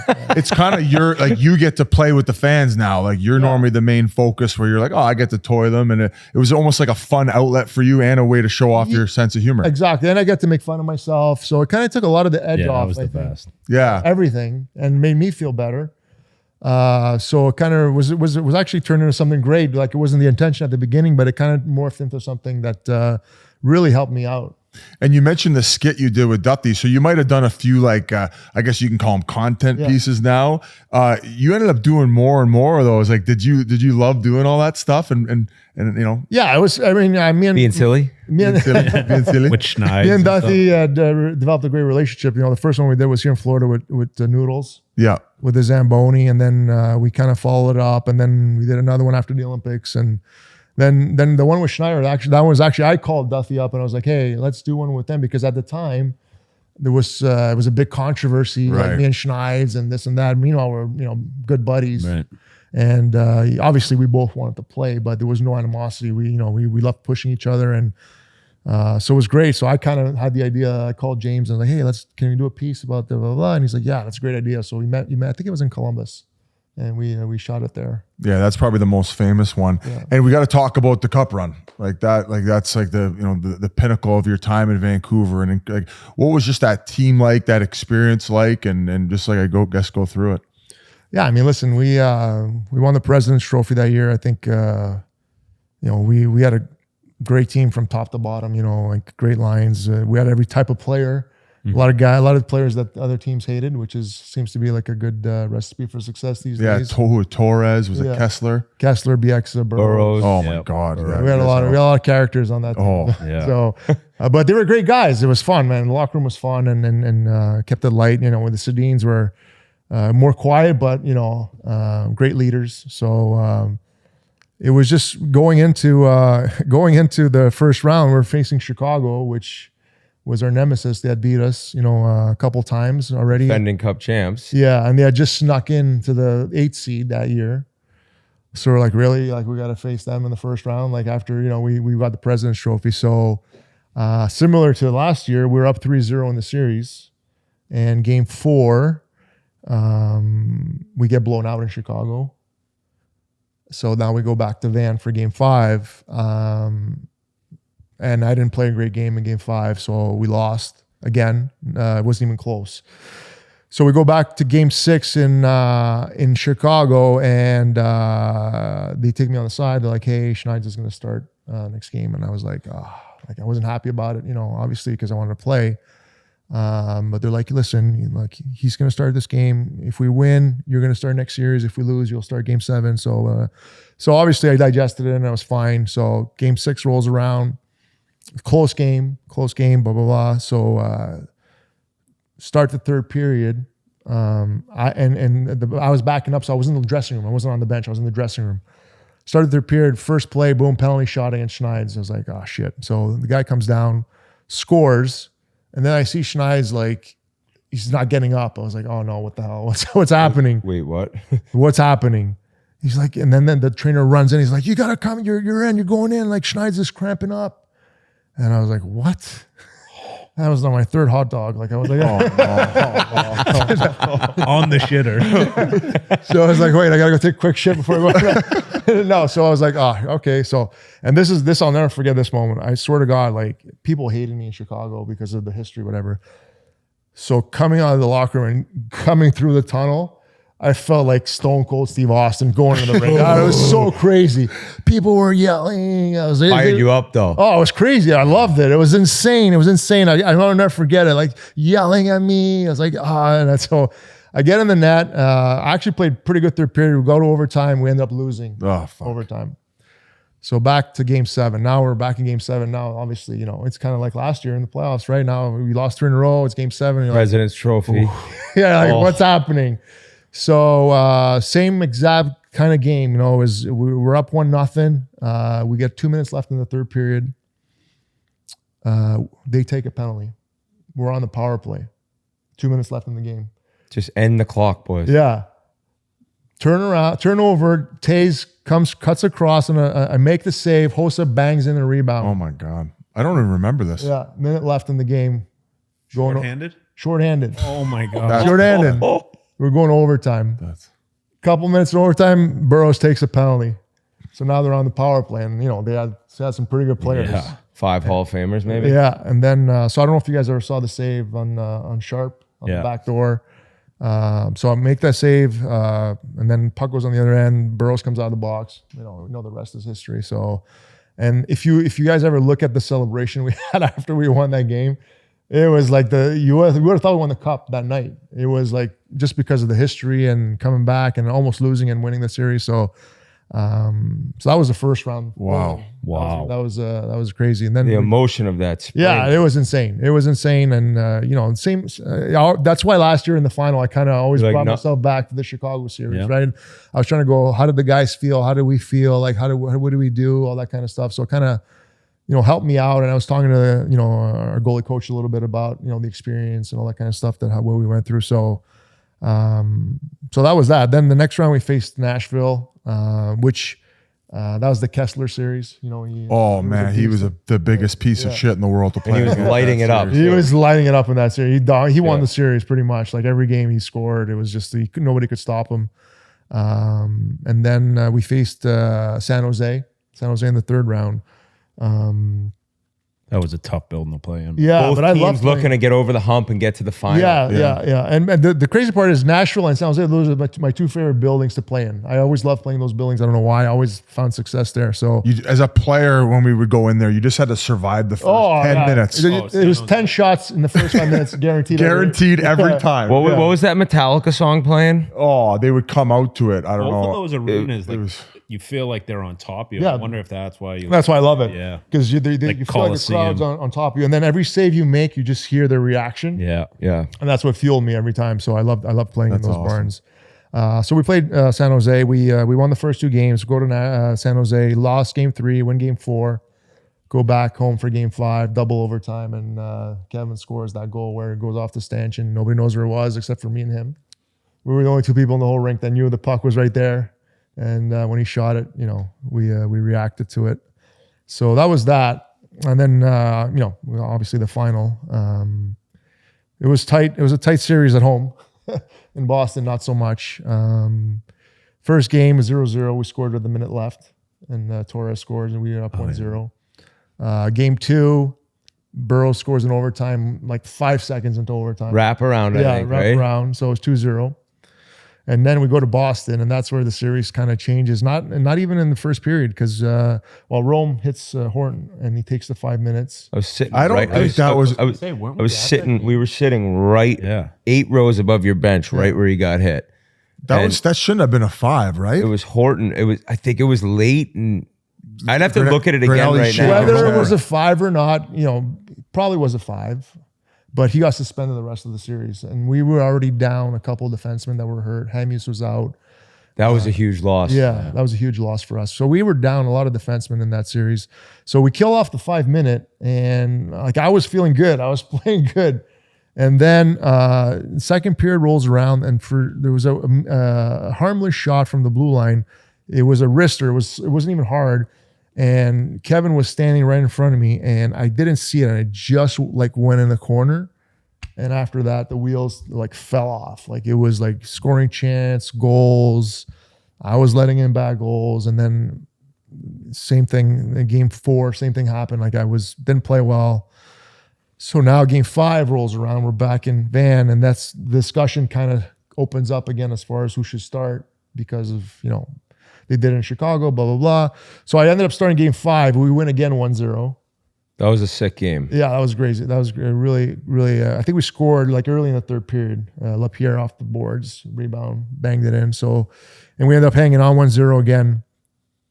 So at that point it was 3-2. And at that point, personally, in my heart, I felt like we had a really good chance to win it. I felt like confident going back to Boston. I wasn't like scared or nervous. You're like, we learned from that first trip there. We got it now. Yeah. And then the weirdest thing, this is the weirdest thing I'll never understand, is before game 6, I was in the dressing room and I had, sometimes as a goalie, and I don't know if it's the same for everybody, like sometimes as a goalie, you just know when you're going to play good. And I had that feeling like, dude, I feel like I'm unbelievable. I feel amazing. I feel confident.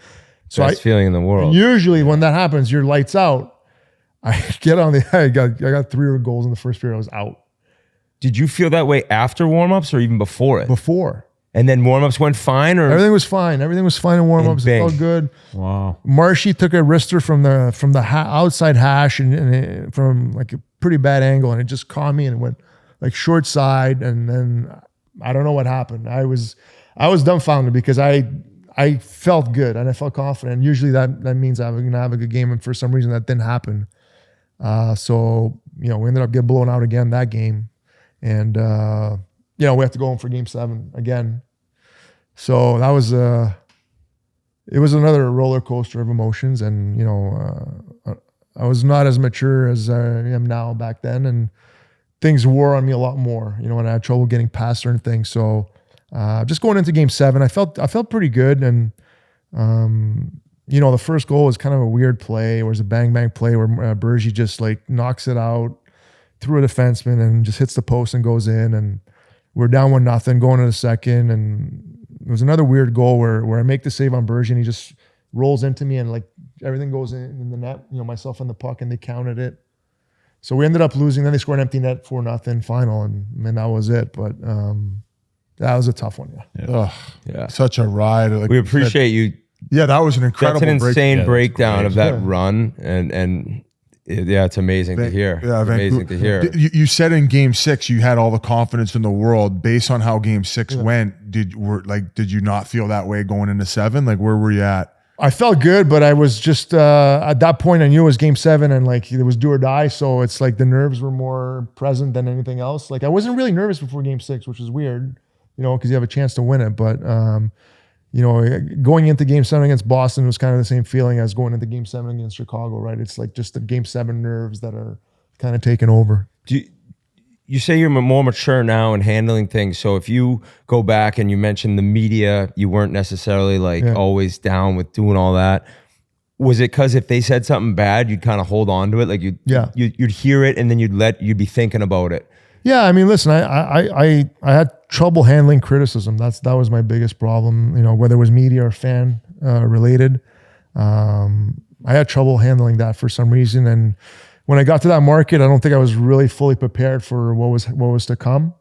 And unfortunately, I had to learn through the tough times. And I wish I could do it differently. As far as like not letting what anybody says affect me, and I just guys who can do that. Well, it's also, I'm sure you came from a very positive family, and then we talked about your whole career. I mean, you were drafted 2nd overall in the Q, 4th overall in the NHL. So you kind of had never experienced that coming up. So all of a sudden it's coming in that market and you're like, what the fuck is this? Like, I thought we were in this together almost, Yeah, no, I mean, listen, I understand where it came from now. I understand where it comes from, I set such a high standard in the first year, you know what I mean? And I needed to follow it up. And I was at certain points, but certain points I wasn't. And when I wasn't, that was when it was tough for me to deal with it. In retrospect, like I get it now, I get it now, and I wish I could have handled it different. I think it would have made for a healthier me and a better me when I was there, and probably play better at certain points. But when the times were good, they were good. That's a great town to be playing in. When the team's buzzing, especially, I don't think anything beats it. Oh, I was just going to ask like a side question regarding this Four Nations tournament. Do you follow all the Canadian goalies in the league? And right now, maybe who would be your 3 picks if you had to pick? He'd put himself in. Yeah, well, let's go, baby. Let's go. Yeah, baby. I mean, right now it's. I mean, I know the picks around the corner, and then there's. I think it's just a few weeks away, so it's. I'd probably go with the guy that's playing the best at the moment. I don't think there's a clear-cut number one. I know guys like Binner, they've won a cup before, so they've played in this high-pressure situation. Hill, he's won a cup with Vegas. So these guys have played in high-pressure situations. But at the end of the day, I mean, I think you got to roll with the guy that's the hottest at the time. I mean, there's no clear-cut number one that, as far as I see. Maybe Binner's got a bit of an edge, but it's going to be for me as whoever's the hottest guy would play. Back to Van, when you got there, you said that the Sedins kind of took off. Yeah. 2 of the most fun players to ever watch, even playing against them. Yeah. Are there any plays, like, not to put you on the spot, you remember? Or was it more just overall every game, these no-look, behind-the-back passes? Well, me, it was more for more in practice. I see it all, right? And then the thing that amazed me about them is that they knew where they were on the ice without even looking at each other at all times. Like, they can pass it to each other, like, without, like, he's over there, I'm over there. They're looking this way, and he just put on his stick. And every time. It's on the stick every time. Every time. And I was like, how is that possible? Like, so that they had an unbelievable connection, obviously, because they're twins, but it was in practice. It was amazing to watch them do their thing. And also their work ethic, I would imagine. Like I hear all these stories about even them doing the grouse grind. They're beating the guys now. They got the best. If they go against every NHL player in Vancouver right now, they'd have a better time. Like a fitness training in the training camp. They did it at development camp. They beat every rookie. Smash everybody. Come on, still. I think they do it every year at their development. Yeah, they do it at development camp every year. They have the best time. Oh my time. god. Yeah, they're just freaks. Savage. So maybe other players that you play with, especially internationally, that you were just like jaw dropped by, that your experience with them was like, oh, I have to talk about this on the pod because it was that special. Well, I played with Mario at the World Cup in 2004. Oh wow, 2004. Yeah, that was quite special, and so I played with him. That was great. I mean, he's Mario, so that was a great experience. And I played with Yogs in Florida. That was he was skating at night when he was down here. I think he would skate like I hear stories like he was bringing Barkov with him, wasn't he? Yeah, that's how Barkey kind of like developed his like work routine or work ethic. Didn't they have to shut Barkey down? Like be like, hey, Yogs. I think you got to stop. Herniated disc, and they're like, bud, you're fucking skating with ankle weights on. Dude, I've never seen Yogs. I've never seen anything like it. He's always. You saw it. Were you there? Yeah. So you saw. He's always had like ankle weights. He was like weighted on a stick, gloves. Like on the ice, weight on the stick. And stick handling. With Remember shoot the ball in the hallway. Yeah, the medicine ball, the big medicine ball. Like if you try to shoot it with your stick, you can't move it. Like you can barely move it, and he rifles it off the wall. He's insane. I've never seen. Couldn't make a flat soft. Weighted vest. Oh my god. He just all the time. He was just 24/7. See him out on the town. He's got the weighted vest on, no shirt. It was just hockey all day. Yeah. He had a key to the facility, and he would come in every night and just do all the. Yeah, if the ice was available, like he'd come in at like 10 o'clock and then skate for an hour. I don't know what he would do, but skate for an hour, and then he started bringing Barkey a few times. I don't know how many times he went, but he was there a bunch of times. And then I think they have to tell Barkey, hey, like you got to ease off a little bit. So your time in Van came to an end, and you had never made playoffs with Florida in your first spot, wherever when you hear the first time. The second time, I think you guys ended up making it, but lost in the first round in 6. Like finally coming back and like getting over the edge and breaking into playoffs again. That must have been amazing. Yeah, that was great. When I came back the second time, that was my goal. I wanted to make the playoffs with the team, because I didn't get a chance the first time around. So that was one of the things that really wanted to try to get accomplished. And the second full year back, we played the Isles in the first round. So we actually, Isles were a wild card that year, and. You guys won the Atlantic, I think. Yeah, we won the Atlantic, and the Isles were the wild card. And every game was close. Like it was a couple double overtime games. Yeah, every game was close. So it was we couldn't score. We couldn't score on the other goalie. And every game was like 2-1, overtime, double overtime. And, unfortunately we lost in game 6. Tavares scored on that goal, but it was a great series. It was fun. I wish we could have. Who was playing in net for the Islanders then? It was the German guy. Oh yeah, I played with him. We played with I him. forgot his name. Abishai? Oh yeah, No, short name. Coke can cock. He's got a wrench on him. Grace. Grace. Thomas Grace. Yeah. Thomas Grace. Oh, he's got an As soon as he I said said a it, guy not even from Germany. he by the way. associated right away. Oh yeah, Grace. Racer. Yeah. Yeah. Yeah. He was good. You got like 19 years. Did you know at the end it's time? Did your body tell you, your mind? Yeah, my body was kind of like shutting down a little bit. Like I had hip surgery like a couple of years before I retired, and then when I got back, it was just constant maintenance. Right, I had to like go to the rink like 2 hours before every It was practice. insane. You were doing the Timmy stuff. Yeah, like it was. It's mentally. It was mentally exhausting. draining. It had become a job, and that's what I didn't like about it. So on game days, I had to show up 2 hours before morning skate, then come back, and then 2.5 hours before game. Like What, show up. hip and back, or just a bunch of different? It's just hips mostly. Just hip mostly, and then at night I had to do stuff at home, like just to stay loose, and so it had become a job. I mean, I still love the game, and it had become a job. And then I went through a really tough stretch. I was getting hurt a lot. First of all, like every year I'd get hurt, and then rehab, and then the first game of the year in Tampa, Frank Vetrano fell on my leg. I hurt my MCL. I missed a month. Came back, and when I came back, I went on a tear. I won I think 6 in a row. And then after that, I probably played like shit for 2 months straight, and I couldn't get it back, and I lost my confidence. And then that's when the wheels kind of start turning in your head. Like, Am I done? Am I done? Am I done? And that's the worst thing you can do, right? That's like you kind of don't believe in yourself anymore. And then that thought process was going through my mind the whole time. And then I kind of started getting it back a little bit in February. Started feeling good again. And that's about that time that the season was coming close to an end, and I started playing pretty well, and I wasn't sure what I was going to do yet. I wasn't sure what I was going to do yet. So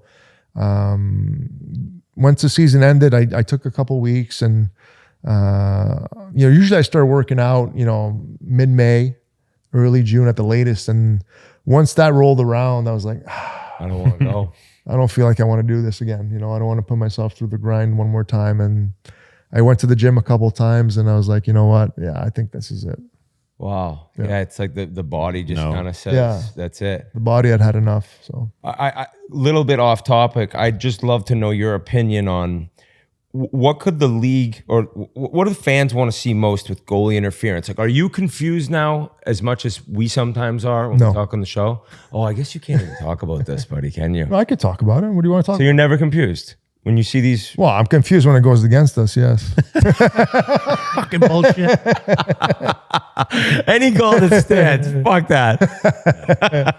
That's unreal. All right, well, The one thing that bothers me the most is when the players like shove the puck in with a pad. You know what I mean? Like the goalie can't do anything in that situation. Those are the ones that sometimes when they call them goals, those really upset me a little bit. But I mean, for the most part, I think they get most of the calls right. There might be one call once in a while where you feel like it's a little bit of a double standard. For example, like sometimes like a flash screen, the player will hit the goalie's head a little bit, okay?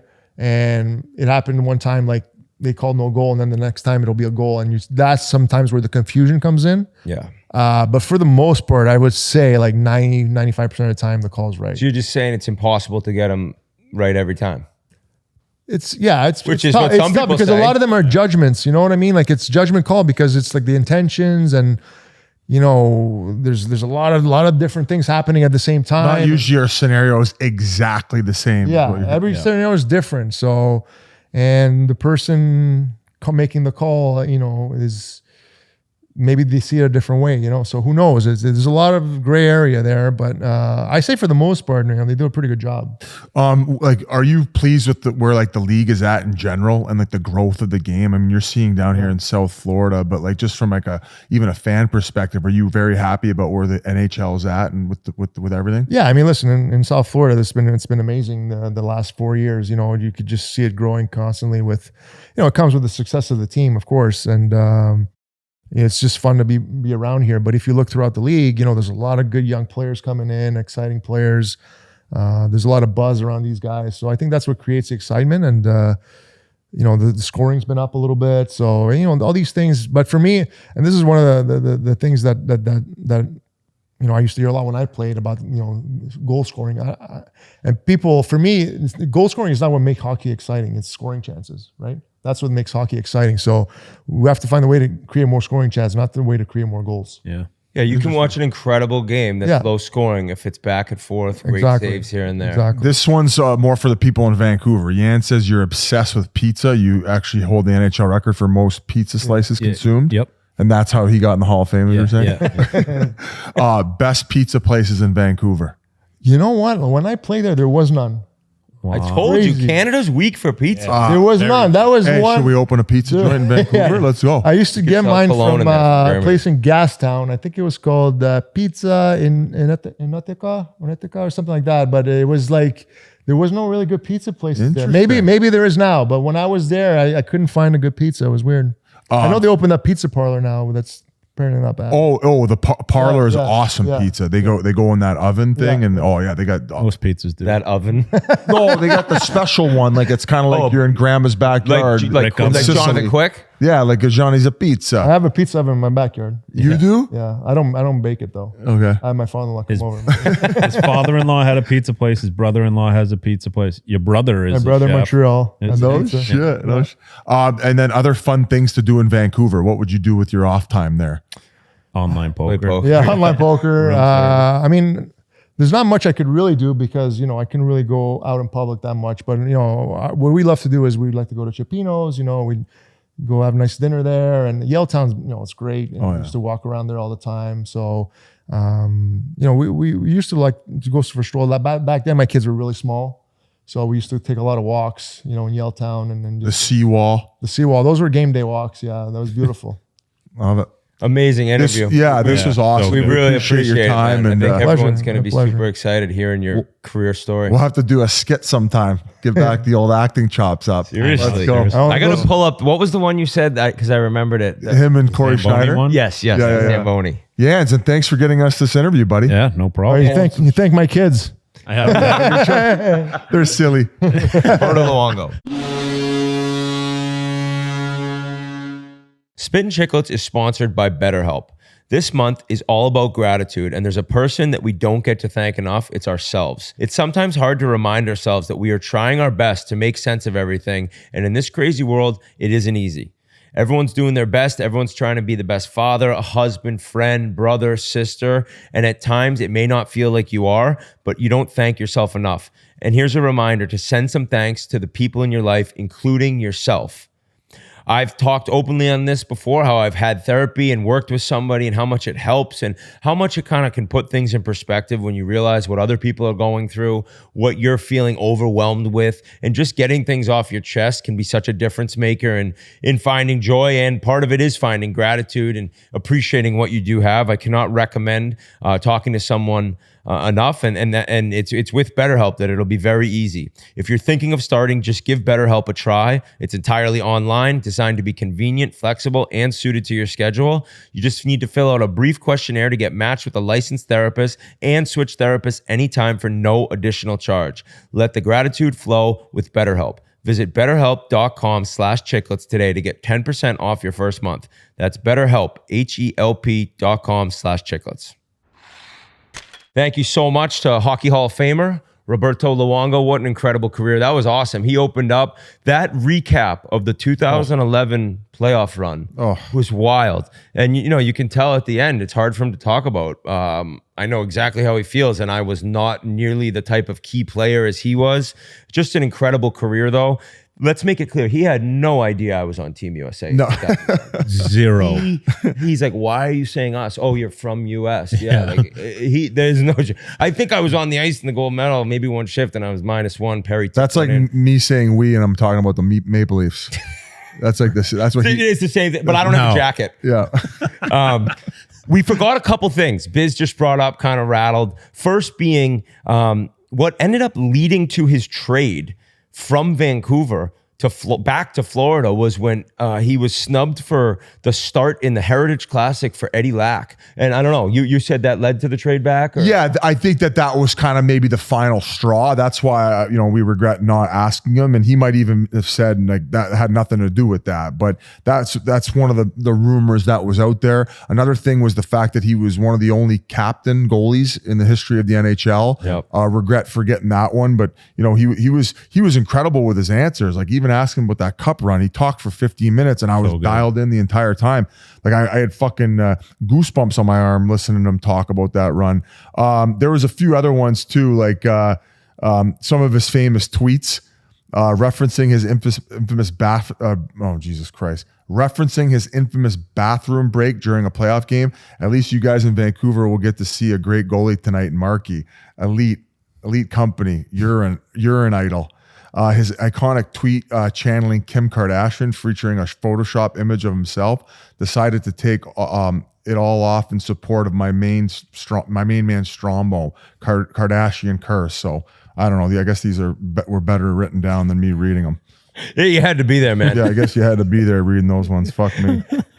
Keith, you are all now dumber. It was dumber. cool to hear him kind of talk about last year with the Panthers and getting up there. There was something you told us we forgot about with the cup rings. The Violas, and obviously having the chance to play for Vinny and Teresa and Doug Sifu as well, amazing owners. And I heard this somewhere else that the Violas had gotten people who are original season ticket holders from 93 till now.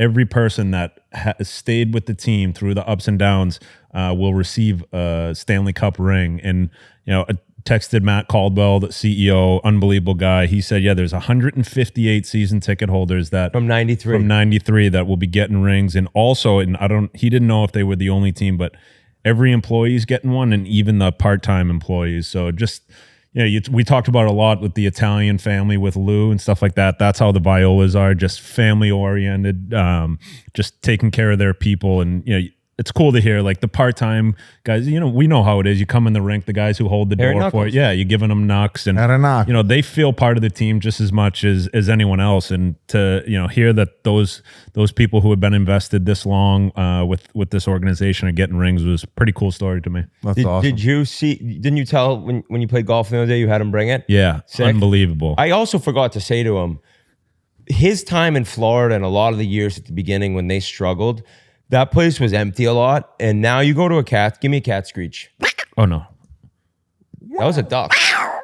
That was good. That was legit. That was legit. So now to see the atmosphere and what they've turned this organization down here into, amazing. I'll get some quick hits around the league. I wanted to ask him. Sorry, yes. I wanted to ask him while he was playing. Remember, he was talking about getting pulled in Game 6 in Boston, I think it was, when he said he felt unbelievable. Yeah, and he gave up 3 and then got pulled. Like as a goalie, like, players get to work through it, right? You can go out, you can hit a guy, start a fight. Like, you think he would want to finish that game to go into I think they always 7? want to finish, and I think the coach is like, get him out, get him ready for 7.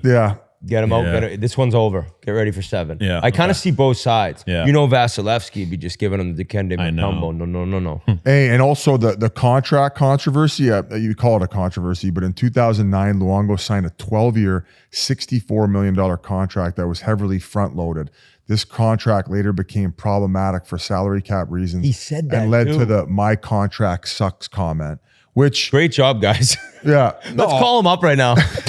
Hey, can you come back? You know what? It was awesome chatting with him, though. We want me to read more horrible tweets that I have written down? Today, Junior. I can't read. Tanner Janot. Thanks, OHL. 3-game suspension for a hit on Brock Besser. Dirty.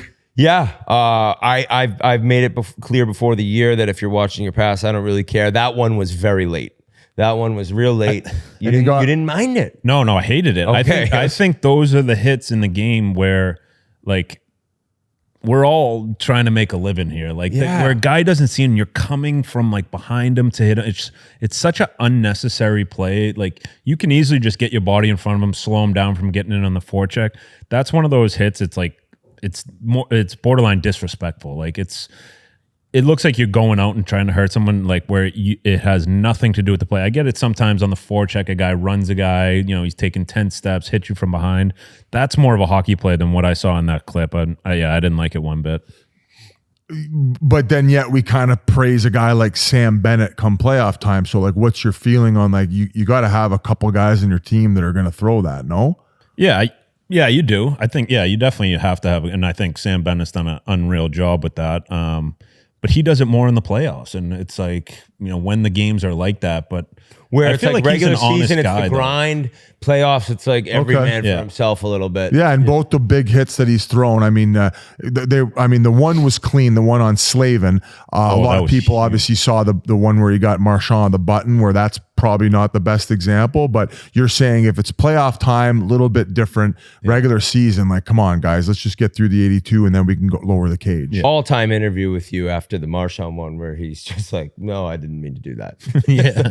It's like, okay, He'll take that to the grave. Yeah, exactly. As And they he win a should. cup, and he's going to get paid this summer. He should be on Canada with Lowry. Other quick hits. This wasn't on the list, but I just wanted to shout them out because they deserve some flowers. Is the Los Angeles Kings. Yep. Leading the Pacific Division. Yep. They've played a couple more games than most teams, but Merle said they're not a playoff team.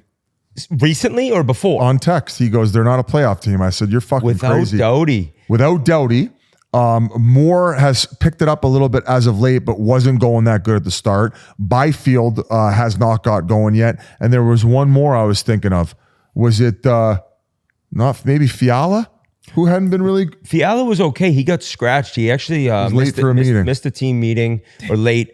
Said the iPhone was broken, was getting repaired. His iPad alarm didn't go off. I mean, it just sucks. But I give the coach credit. I give Hiller credit. Like, well, you're sitting tonight.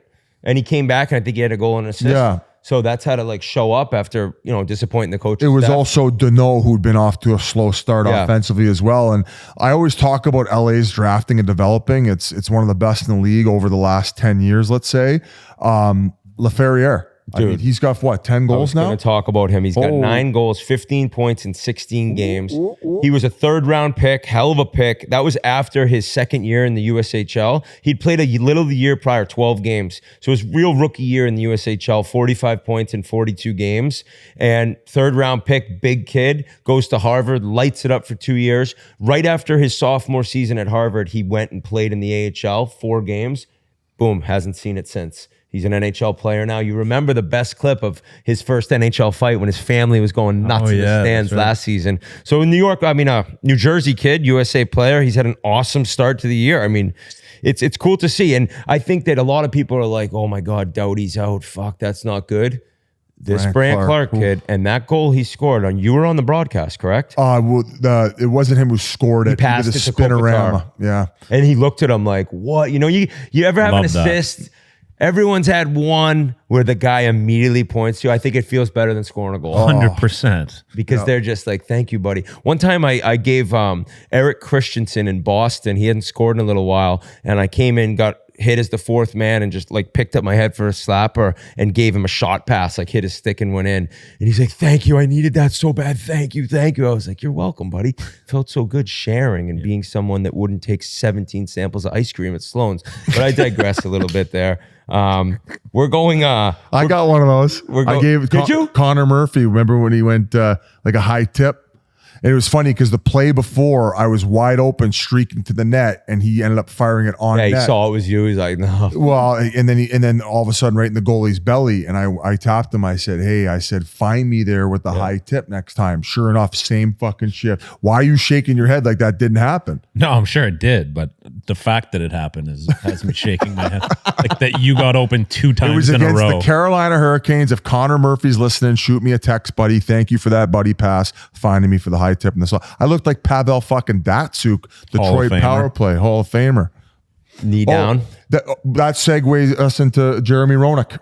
And we got a couple more things. You want to go to Roanoke now? No, go ahead. A couple more quick. No, hitters. you're driving the bus. A couple more quick hitters. I apologize.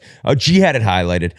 Daniel Sprong. I guess I'm going from JR in the Hall of Fame. I like it I when have the to beat stop you to goes. talk about Daniel Sprong traded to Seattle for future considerations. Wasn't he I already apo- in Seattle? I thought he was there before. There was was. somebody on the Chiclets group chat. None of us sitting here, and I'm not going to name that was calling him out a little bit, saying that he's been moved around a bunch. Not a great teammate. Not my words, but who knows? He can score. I He think can the score. turn. No, never. I don't think he. Suitcase? I didn't think he said he wasn't a good teammate. I think he said maybe a little arrogant, where that can rub off the wrong way on playing with certain guys, and maybe that's what led to the fact that it wasn't going to work in Vancouver.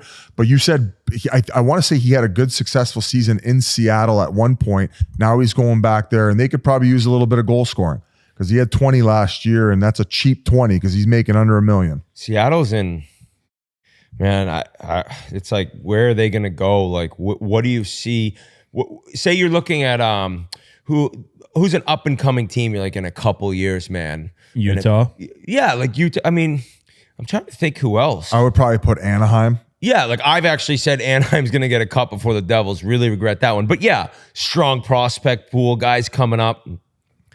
The Seattle Kraken, they can't score. There's not much there. They were really not great the first year. Then they went on the run, beat Colorado Game 7. Now they're back to average after the year after the Colorado win being not great. Kind of an odd time in Seattle. We'll see what happens there. Other quick hits. I keep saying quick hits. Quinn Hughes joins the 300 assist club. He reached his 300th assist in just his 376th game. Third fastest defenseman. Wow. He, as Vancouver's kind of been up and down a little bit, even though their record's better than you'd think, he's sick. Yep. He's dominating. He's so fun to watch. Even the other night, like a little toe drag he made, goalie made a great save. I think it was the Edmonton game. It's Edmonton. It was Saturday night. Water bug, just awesome player. So fun to watch. The fact that those three kids, Jack, Luke, and Quinn are that good, same family, is wild to me. The youngest player in the NHL, Macklin Celebrini, scored on the oldest player in the NHL, Marc-Andre Fleury. Little fun fact, silly fun fact. Silly. We're getting silly. Sick shot. And shout out San Jose, who were they 0-8 or 0-9? I think have won 4 of their last 5. Kind of like making this up a little bit, but playing way better. And you said to me, they're playing hard. So Ryan Wasowski, friend of ours, really happy to see things turn around. But Celebrini coming back has a huge part of it. No doubt. And I think the game notes guys mentioned Wallman, and he was on their team of the week or whatever. I feel like he would be a great addition at the deadline. He's like who? What do you mean? To what team? Any Anyone? team that's looking for Is he UFA? I didn't know if you were talking like Toronto. Oh no. But I'm impressed with the way that he walks the line. Like I feel like he's almost like a poor man Quinn Hughes, where he's got a lot of those like those head fakes, maybe more like an Adam Fox, not the speed that Quinn Hughes has. He's But got one more year too, so you're getting 2 playoff runs with him. That could be a Winnipeg trade. yeah, Winnipeg. Well, you know who could use defenseman, and my boy Stoff. He made it clear. Everyone in Edmonton's talking about right shot D. Just get a Anderson. defense. Just get anyone. No, don't. He's saying don't worry about it being a right shot. Just get a puck mover. Yeah. Just like have them figure it out. They just don't worry so much about being a right shot. Just get a guy who can move the puck. It would be weird though if San Jose did trade him. They just got him, and maybe they'd want to return and help the prospect pool. But it seems like he'd be a guy that's there as a veteran while the team's getting better. sure. They're going to trade him. Everybody has a price. Assault. They're Exactly. going to trade him for a first rounder, and then there's going to be no draft. Torts announcing his presence with authority in the least shocking story of the season. He scratches Matvei Michkov, causing Flyers Twitter to lose their goddamn mind. I think the Flyers, tough season after like a great 80% of last year. They've really struggled, and the bright side was Flyers fans watching their star rookie produce points. He scratches them. And he says, I'm trying to help the kid, doing what's best for him and the team. And then he scratches in the next game. I think that was kind of like Flyers fans like, whoa, 2 in a row.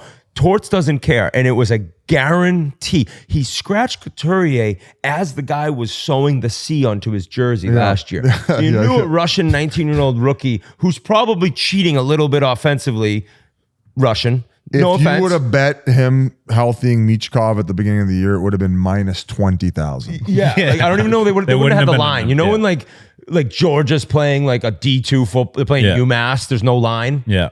It's just too much of a guarantee. I would have said I'd never be able to have sex again if he goes 82 games without getting scratched. I would have put that on the line.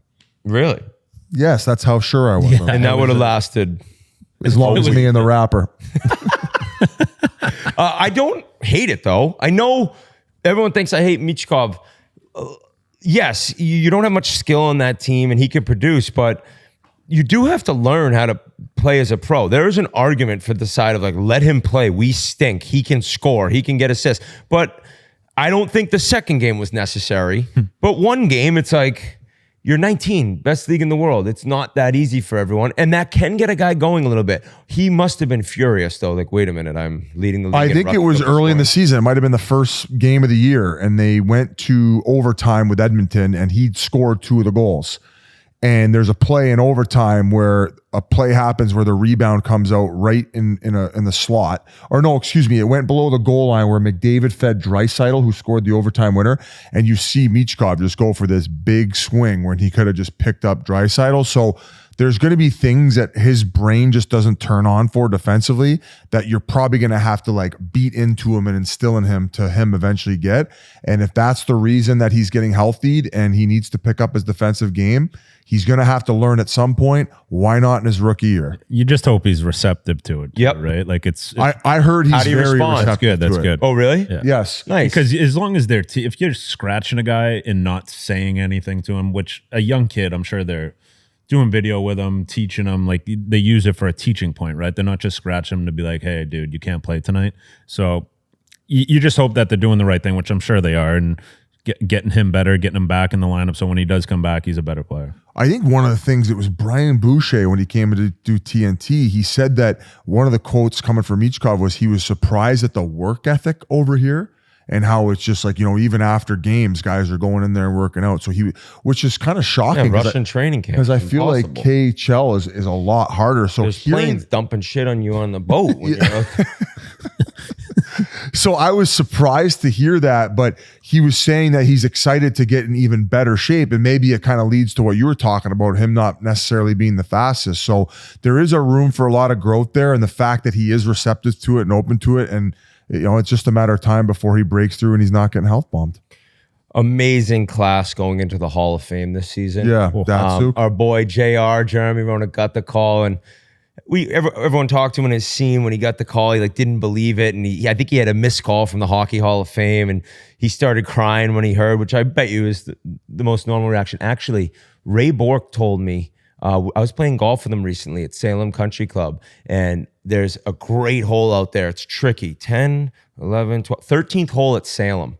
Tight, shorter, crazy ass green. And he's like, this was the hole that I got the call for the Hall of Fame. And I'm pretty sure, I don't think it was a birdie. I think he holed his second shot for an eagle right after he got Oh my God, you're fucking with me. Nope. He told me this. And the fact that I can't remember if it was an eagle or a birdie, but I think it was a fucking eagle. I think he holed his approach shot right after getting the call that he got into the Hall of Fame. That is nasty. And so that's why he said, this is my favorite hole. And then he told me why. It was so fun playing with him. I think it would be fair to say that, he's a 500 goal scorer, but maybe the fact that he was so outspoken and he's charismatic and maybe open about his politics to some degree is something that maybe kept him out until now. Where I think it's just appropriate that he obviously eventually got in because he is a Hall of Famer. The growth of the game that he helped out with by just being not many hockey guys are like that, right? He was before his time, right? Yeah. Like nowadays you see guys' personalities, and he was before his time, probably when it was looked down upon. I'm sure GMs hated it, and I had the pleasure of playing with him. He was so good to me in Phoenix when I was young. You know, you're a Boston guy. I'm a Boston guy. And it's like, he looked out for me from day one, as soon as I got there. So huge shout out to him and the other guys too. Datsyuk playing against those guys. Oh, I was so happy for JR. And the coolest thing about his game for me, these highlight reel, sick, toe drag, one-on-one, incredible goals. He fucking ran people over and also got ran over and played through. Like he played the Hatcher hit. Dude, he played through a lot. Like he was a tough motherfucker out there. Awesome call. Datsyuk, I I don't think I can explain how difficult this guy was to play against. Keith and I had discussions over the years of like, you're panicked. I was panicked on the ice with him because forget trying to stop him with the puck. When you had the puck, like it was, you were just like, oh my God, he's behind me. He's going to get it because he was the master of the takeaway and the lifting of the stick. His best one ever, he got a Nashville defenseman that came out around the net. He just reached out, lifted the stick, backhand shelf. It's definitely on YouTube. Who was Chet? Was it Steve Thomas that was saying that Brett Hull was mentioning playing with him? He was like one of the best players he ever played with, or I think that was Hully. I think based on all intangibles, everything he brought every night to the game, whether it was defensive play, how he could strip you, like his offensive ability, he'd reverse hit you and you'd fucking, oh my God, you'd be on your ass. It was like he weighed 250. His one-on-one game, like I remember that shift when Pisey got. I was a healthy scratch this night, and I was in the. I was. I was in the crowd. Torts there? I was in the crowd with my billet dad, and Pisey was out there, like because it was in I was in Detroit because I played in Saginaw, and I saw that Pisey was out there. He was kind of getting caught out, and I think he was probably about 45, 50 seconds, and all of a sudden ozone change, and Datsuk hops over, and I perk up, and I'm like, oh no, and then he gets it right away, and then he just fucking like does a juke move on Pisey. Pisey stumbles back, falls. He did the behind the net, off the net, right? Then Pisey gets up, starts chasing him again. Datsuk almost baits him, waits for him, and Pisey lunges at him behind that, goes off the back of the net. Pisey buckles him again. Down, he went but down. They must have had 16 scoring chances on this shift, but they survived. Yeah, and I want to say we won the game, but just seeing him out there and what he could do, one of the most underappreciated players of all time. So a lot of people, if in the modern era, would probably put him top 5 on everything he brought. Yeah, whether it was a big game, whether it was game 1 of the season, this guy every night knew what the fuck he was doing. He was the only guy I ever played against that he was on offense when he was on defense. Like, you'd have the puck and you'd be like, oh my God, where is he? Where is he? Like, even if he's on the bench, like you look at the bench, you're like, okay, thank God. I'm good. Because he'd come from behind, strip you, go down, embarrass you, and then score. The main thing I've heard about him from Danny Cleary, Henrik Zetterberg, some other wings, Cronwall, he could have got 120 points. Like They are adamant that he sacrificed points to play a certain way, and then he could have led the league in scoring. Yeah. That's what they all say. Incredible player to watch. Shea Weber's an awesome one for all of us. Yeah. Based on like that was the same age we played, and the Weber bomb. I don't know if you heard you heard him, right? The guy behind. Here comes a Weber bomb. Here, I've said it a million times in Nashville. Just wait, here comes the Weber bomb. Sure as shit. One-timer from Ryan Suter, goal. Told you there it was, that Weber bomb. And the place is going nuts with the country song. Just I like it. I love it. I want some more. I'm like, I don't like it. I don't love it. Yeah. I don't want any more of it. Yeah. Physical presence like Paul fucking Bunyan in front of the net. God. Probably the modern day Larry Robinson. I like that call. Larry Robinson won so many cups, but yeah, I think Weber was probably not taller, maybe the same height, but wider, certainly. He was like an Adam Foote, but more offensive skill. Yeah, yeah. I like that. I like that big righty, and I always think he played with the tongues out. His legs were this big. Sometimes tongues out can make your legs look a little skinny. Not him. Just a mountain of a man with one of the most big weapon of a shot of a one-timer. Can't talk anymore. This has been a long one. So I was just pumped, and then you were hearing and reading that in Montreal at the end, he was very injured and going through so much, and they made it to the Cup final, overmatched against Vegas that year, but no surprise to see him getting in. Do you think there was some people who thought, oh, Shea Weber isn't a Hall of Famer? Because I certainly would have said he was. Yeah, some people want, if you're a defenseman, they want the Norris, or they want you to win a cup. Or Did he not win a Norris? I don't think. I don't think Shea Weber ever won a Norris trophy, but sure based on international play. Oh, did he? Oh no, no, I don't know. I'm guessing. I feel like I've seen a picture of him holding the Norris.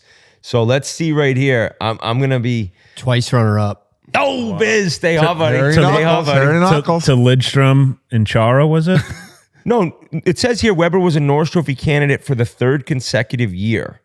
So It was like the Duncan Keith, Lidstrom, Weber. so he was top 3 3 years in a row. So there you go. I mean, the fact that you say you need the hardware in order to do it, no. And I just think that the type of leader he was and then how well respected he is in the hockey community, I think the fact that he was voted in this early just tells you everything that the guys who are voting on it need to know. He's a Hall of Famer, first-class human being, and it sucks that it was cut short due to those injuries, but he played the game hard. And he was a fucking menace out there. Not to mention what he's done for hockey in Nashville too, right? Like, you know, he comes there. We've all played there. Their barn's fun to play in. That whole area downtown's blown up, not just because of the hockey team, but he's had a lot to do with that, growing the game and stuff. So I think he deserved it. I remember when we played them in playoffs, I was in front of the net. I think it was David Legwan I was battling with, just like, you know, when like you kind of grab a guy and you don't see what it's shooting, and all of a sudden we both heard the puck go by our head. You know, that whistle is like, Legwan looks back at me. He's like, "What the fuck was that?" I'm like, "Oh, like we if it hit him, come on, you and weren't then me, battling. we both would have You died." weren't battling. It was Leggy. We were just having a chat. Yeah. Just tell me, What do you got? What's up for the summer? Leggy's a funny let's just stand in the bastard. corner, stay out of trouble here. Slapper. Weber's kind of one of those guys where, as sad as I am to see the guys of our generation retire, I do think that these guys would be more open to coming on with us. Yeah, I hope and so it's like he would be an amazing sit-down interview. That guy, he Maybe did it we all. wouldn't forget to ask him about the C that he had on his chest. He did it all. Rounding out the Hall of Fame, 2 American women legend hockey players, Natalie Darwitz.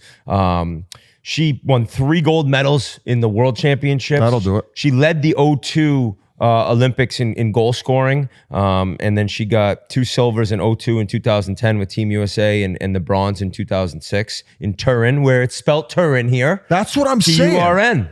It is. Wow. So maybe it's both. I've seen Torino too. You guys looked at me like maybe I was, I'm thinking of that movie I missed the Gran chromosome Torino. or Are they something. two Clint different Eastwood. cities? No, I don't think That's so. how you say. That's how Americans say it. I have no idea. I don't know, but Luongo's Italian and he corrected me. Yeah, that was what was odd. And Carlos he did it like corrected this. The other player, I got to read this story, by the way, because Bieksa, it'll take me 10 minutes. I got a text from Kevin Bieksa just to clarify that one that he was like, what are you talking about? So it was a Pat Quinn story. He goes, here's a good one. I'm not sure he'd remember. In Turin Olympics, he was the third goalie. After Canada lost a round robin game and Brodeur played average, Pat Quinn came in after the game and lit the team up. Then he ended it with, be ready tomorrow. Carlos is starting in net. Lou was looking around wondering why are you guys doing this? He talked about. we talked. I know, buddy, but I'm reading the fucking text that Bieksa said because I said, do you remember the story? And he didn't really remember it the way but that. we believed you. No, but he told it. He told it like he remembered. All right, then cut it out. Never mind. He did he not? I thought you didn't remember talking about it. That's why we were laughing. No. He told the story. Yeah, but he didn't really tell it the way that when they went in, when he never mind. Yeah, and he said, "Yeah, you look like a Carlos." Yes, but he didn't say that. I was kind of like, he's kind of seemed like, it's not really how it went. He was looking at me. Oh, That's why Biz I was is right. Biz is right here. Yeah, he kind of was like, I don't just remember have it like him that. retell it, even though we just All right, laughed yeah, at tell him. it. Yeah, retell it. We'll laugh. Then don't. If it's a waste of time, don't worry about it. No, do it. Oh, I think this is all hilarious. Well, either way. Thank you. You're saying keep it organic. Let me reread it for the next 20 minutes. Read it. All right. Anyone have an Adderall? Fuck you. This is from Bieksa. Here's a good one. Read it I'm again. not sure he'd remember. In Turin, it's not Torino, Olympics, he was a third goalie. After Canada lost a round robin game and Brodeur played average, Pat Quinn came in after the game and lit the team up. Then he ended it with, be ready tomorrow. Carlos is starting in net. Lou was looking around wondering who he was talking about. So Turco went in the office and asked, Pat said, I told you guys Luongo's playing.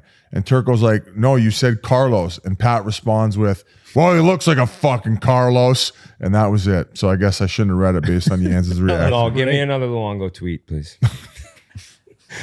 The last player getting inducted into the Hall of Fame. And You guys are brutal. Remember we said, yeah, you played for Team Kazakhstan? Because it was against Kazakhstan. Wasn't this the whole I thought thing? that was another story. Olympics. Oh, that was World Juniors. World Juniors, or yeah. That was world. Yeah, they finished seventh. For our own They lost sake, to we should probably Kazakhstan. just delete all this. Yeah. Gee, it's on you. Whether you think It's up stay to or you go. guys. The final player going into the Olympics, Chrissy Wendell Pole. What? She's going into the Hall of Fame, not the Olympics. We're keeping all this. We're keeping all this. Hey, congrats on the Olympics. This is like end of the episode. Every time I chirp you for being dumb, I do something dumber. Well, Chrissy Wendell Pole played in the Olympics. She won a silver in 2002, a bronze in 2006. She's actually married to Johnny Pole, who was a legendary player at the University of Minnesota. I think he won the Hobie Baker and won the national title. He was with Vanek, right? He might have won. They won back to back, and the first one was Vanek wasn't on the team. The second one, when they beat Rossi, he was a freshman, and I think Pole was gone. I think that they won it back to back though. But amazing for Thanks her. for your input, She's currently top 10 all time NCAA in scoring with 237 points in college. So congrats to all of them. All of them. Congrats Unreal. to all the Hall of Fame inductees. Incredible for them. Lifelong dream come true, I'm sure. That pretty much wraps it up, boys. We got Biz and Dale are headed to Buffalo. Yeah. So, and also that'll be you on Hockey Night in Canada next weekend. Yeah, I'm starting Love it that. off Thursday in Buffalo, going to the game. We're doing a suite contest, so they're playing the St. Louis Blues. I'll be actually bringing a bunch of my financial guys, great dudes with Sanderson Wells. So excited to hit up the game, and then of Bring my course, statement. I want to see it. hey, We get it. You're I ripped. better am be I hitting getting? my 4% this year. All the financial advisors listening are like 4%. You better not be buying any of that Bitcoin, goddammit. Biz has 1,400 I'm gonna shove OnlyFans that accounts. Ethereum up your goddamn ass. But yeah, it'll be fun. And then Friday heading up to see my folks for a few hours, then driving to Toronto, and then Saturday night, Hockey Night in Canada. My Leafs against your Oilers. You're going down, motherfucker. Okay, buddy. Because everything you Any say action? about the Leafs always comes true. No, it doesn't. This is our year. Any action for You you just boys? worried about fucking getting Squanto his goddamn jersey. Have after you the given it weekend. to him That yet? is on. That will be given to him on the 16th. Is that Sunday or is that Saturday? That's Monday, I believe. Give it to him. Son. Well, no, Monday's the 18th, I believe, right? So it is Saturday the Saturday, 16th. so my I give it God. to you in the morning, and then It's Oilers over. Leafs. Hammer the Leafs are Leafs. winning that game. I think. Hammer the Leafs. Yeah, you think? G and Fishy are in Michigan State for a Labatt-sponsored Chiclets U visit. Follow along on social media for more info on that. These NHLPA alumni shirts that are awesome. Well-made shirts, funny caricature. My brain isn't working. Let me see. No, anymore. I have Russian to guy. get it. Caricature. And in the end, Character? Caricature. 10 a.m. Thursday. 10 a.m. Thursday, 10 a.m. today. This NHLPA alumni merch with our caricatures is on sale right now at 10 a.m. Go buy, great shirts, and our tickets for the live show Thursday, noon Eastern. If you're in Chicago or you want to visit Chicago for the Outdoor Classic, see us three with Merle's Army and some very special guests. Thursday at noon. Buy your tickets. We've changed up the structure of the show. I'm just going to be reading off my phone, whether it's Luongo stories or tweets. No, before you might give a miss take, the you Hawks write it game down. at 7. It's a 7-hour live show. It's like you ordering ice cream. So that wraps up this episode. Thank you so much to Keith for getting Luongo, giving us his beautiful home to record. We love whenever Yans is on. Thanks for listening. Have a phenomenal week. Peace. Peace.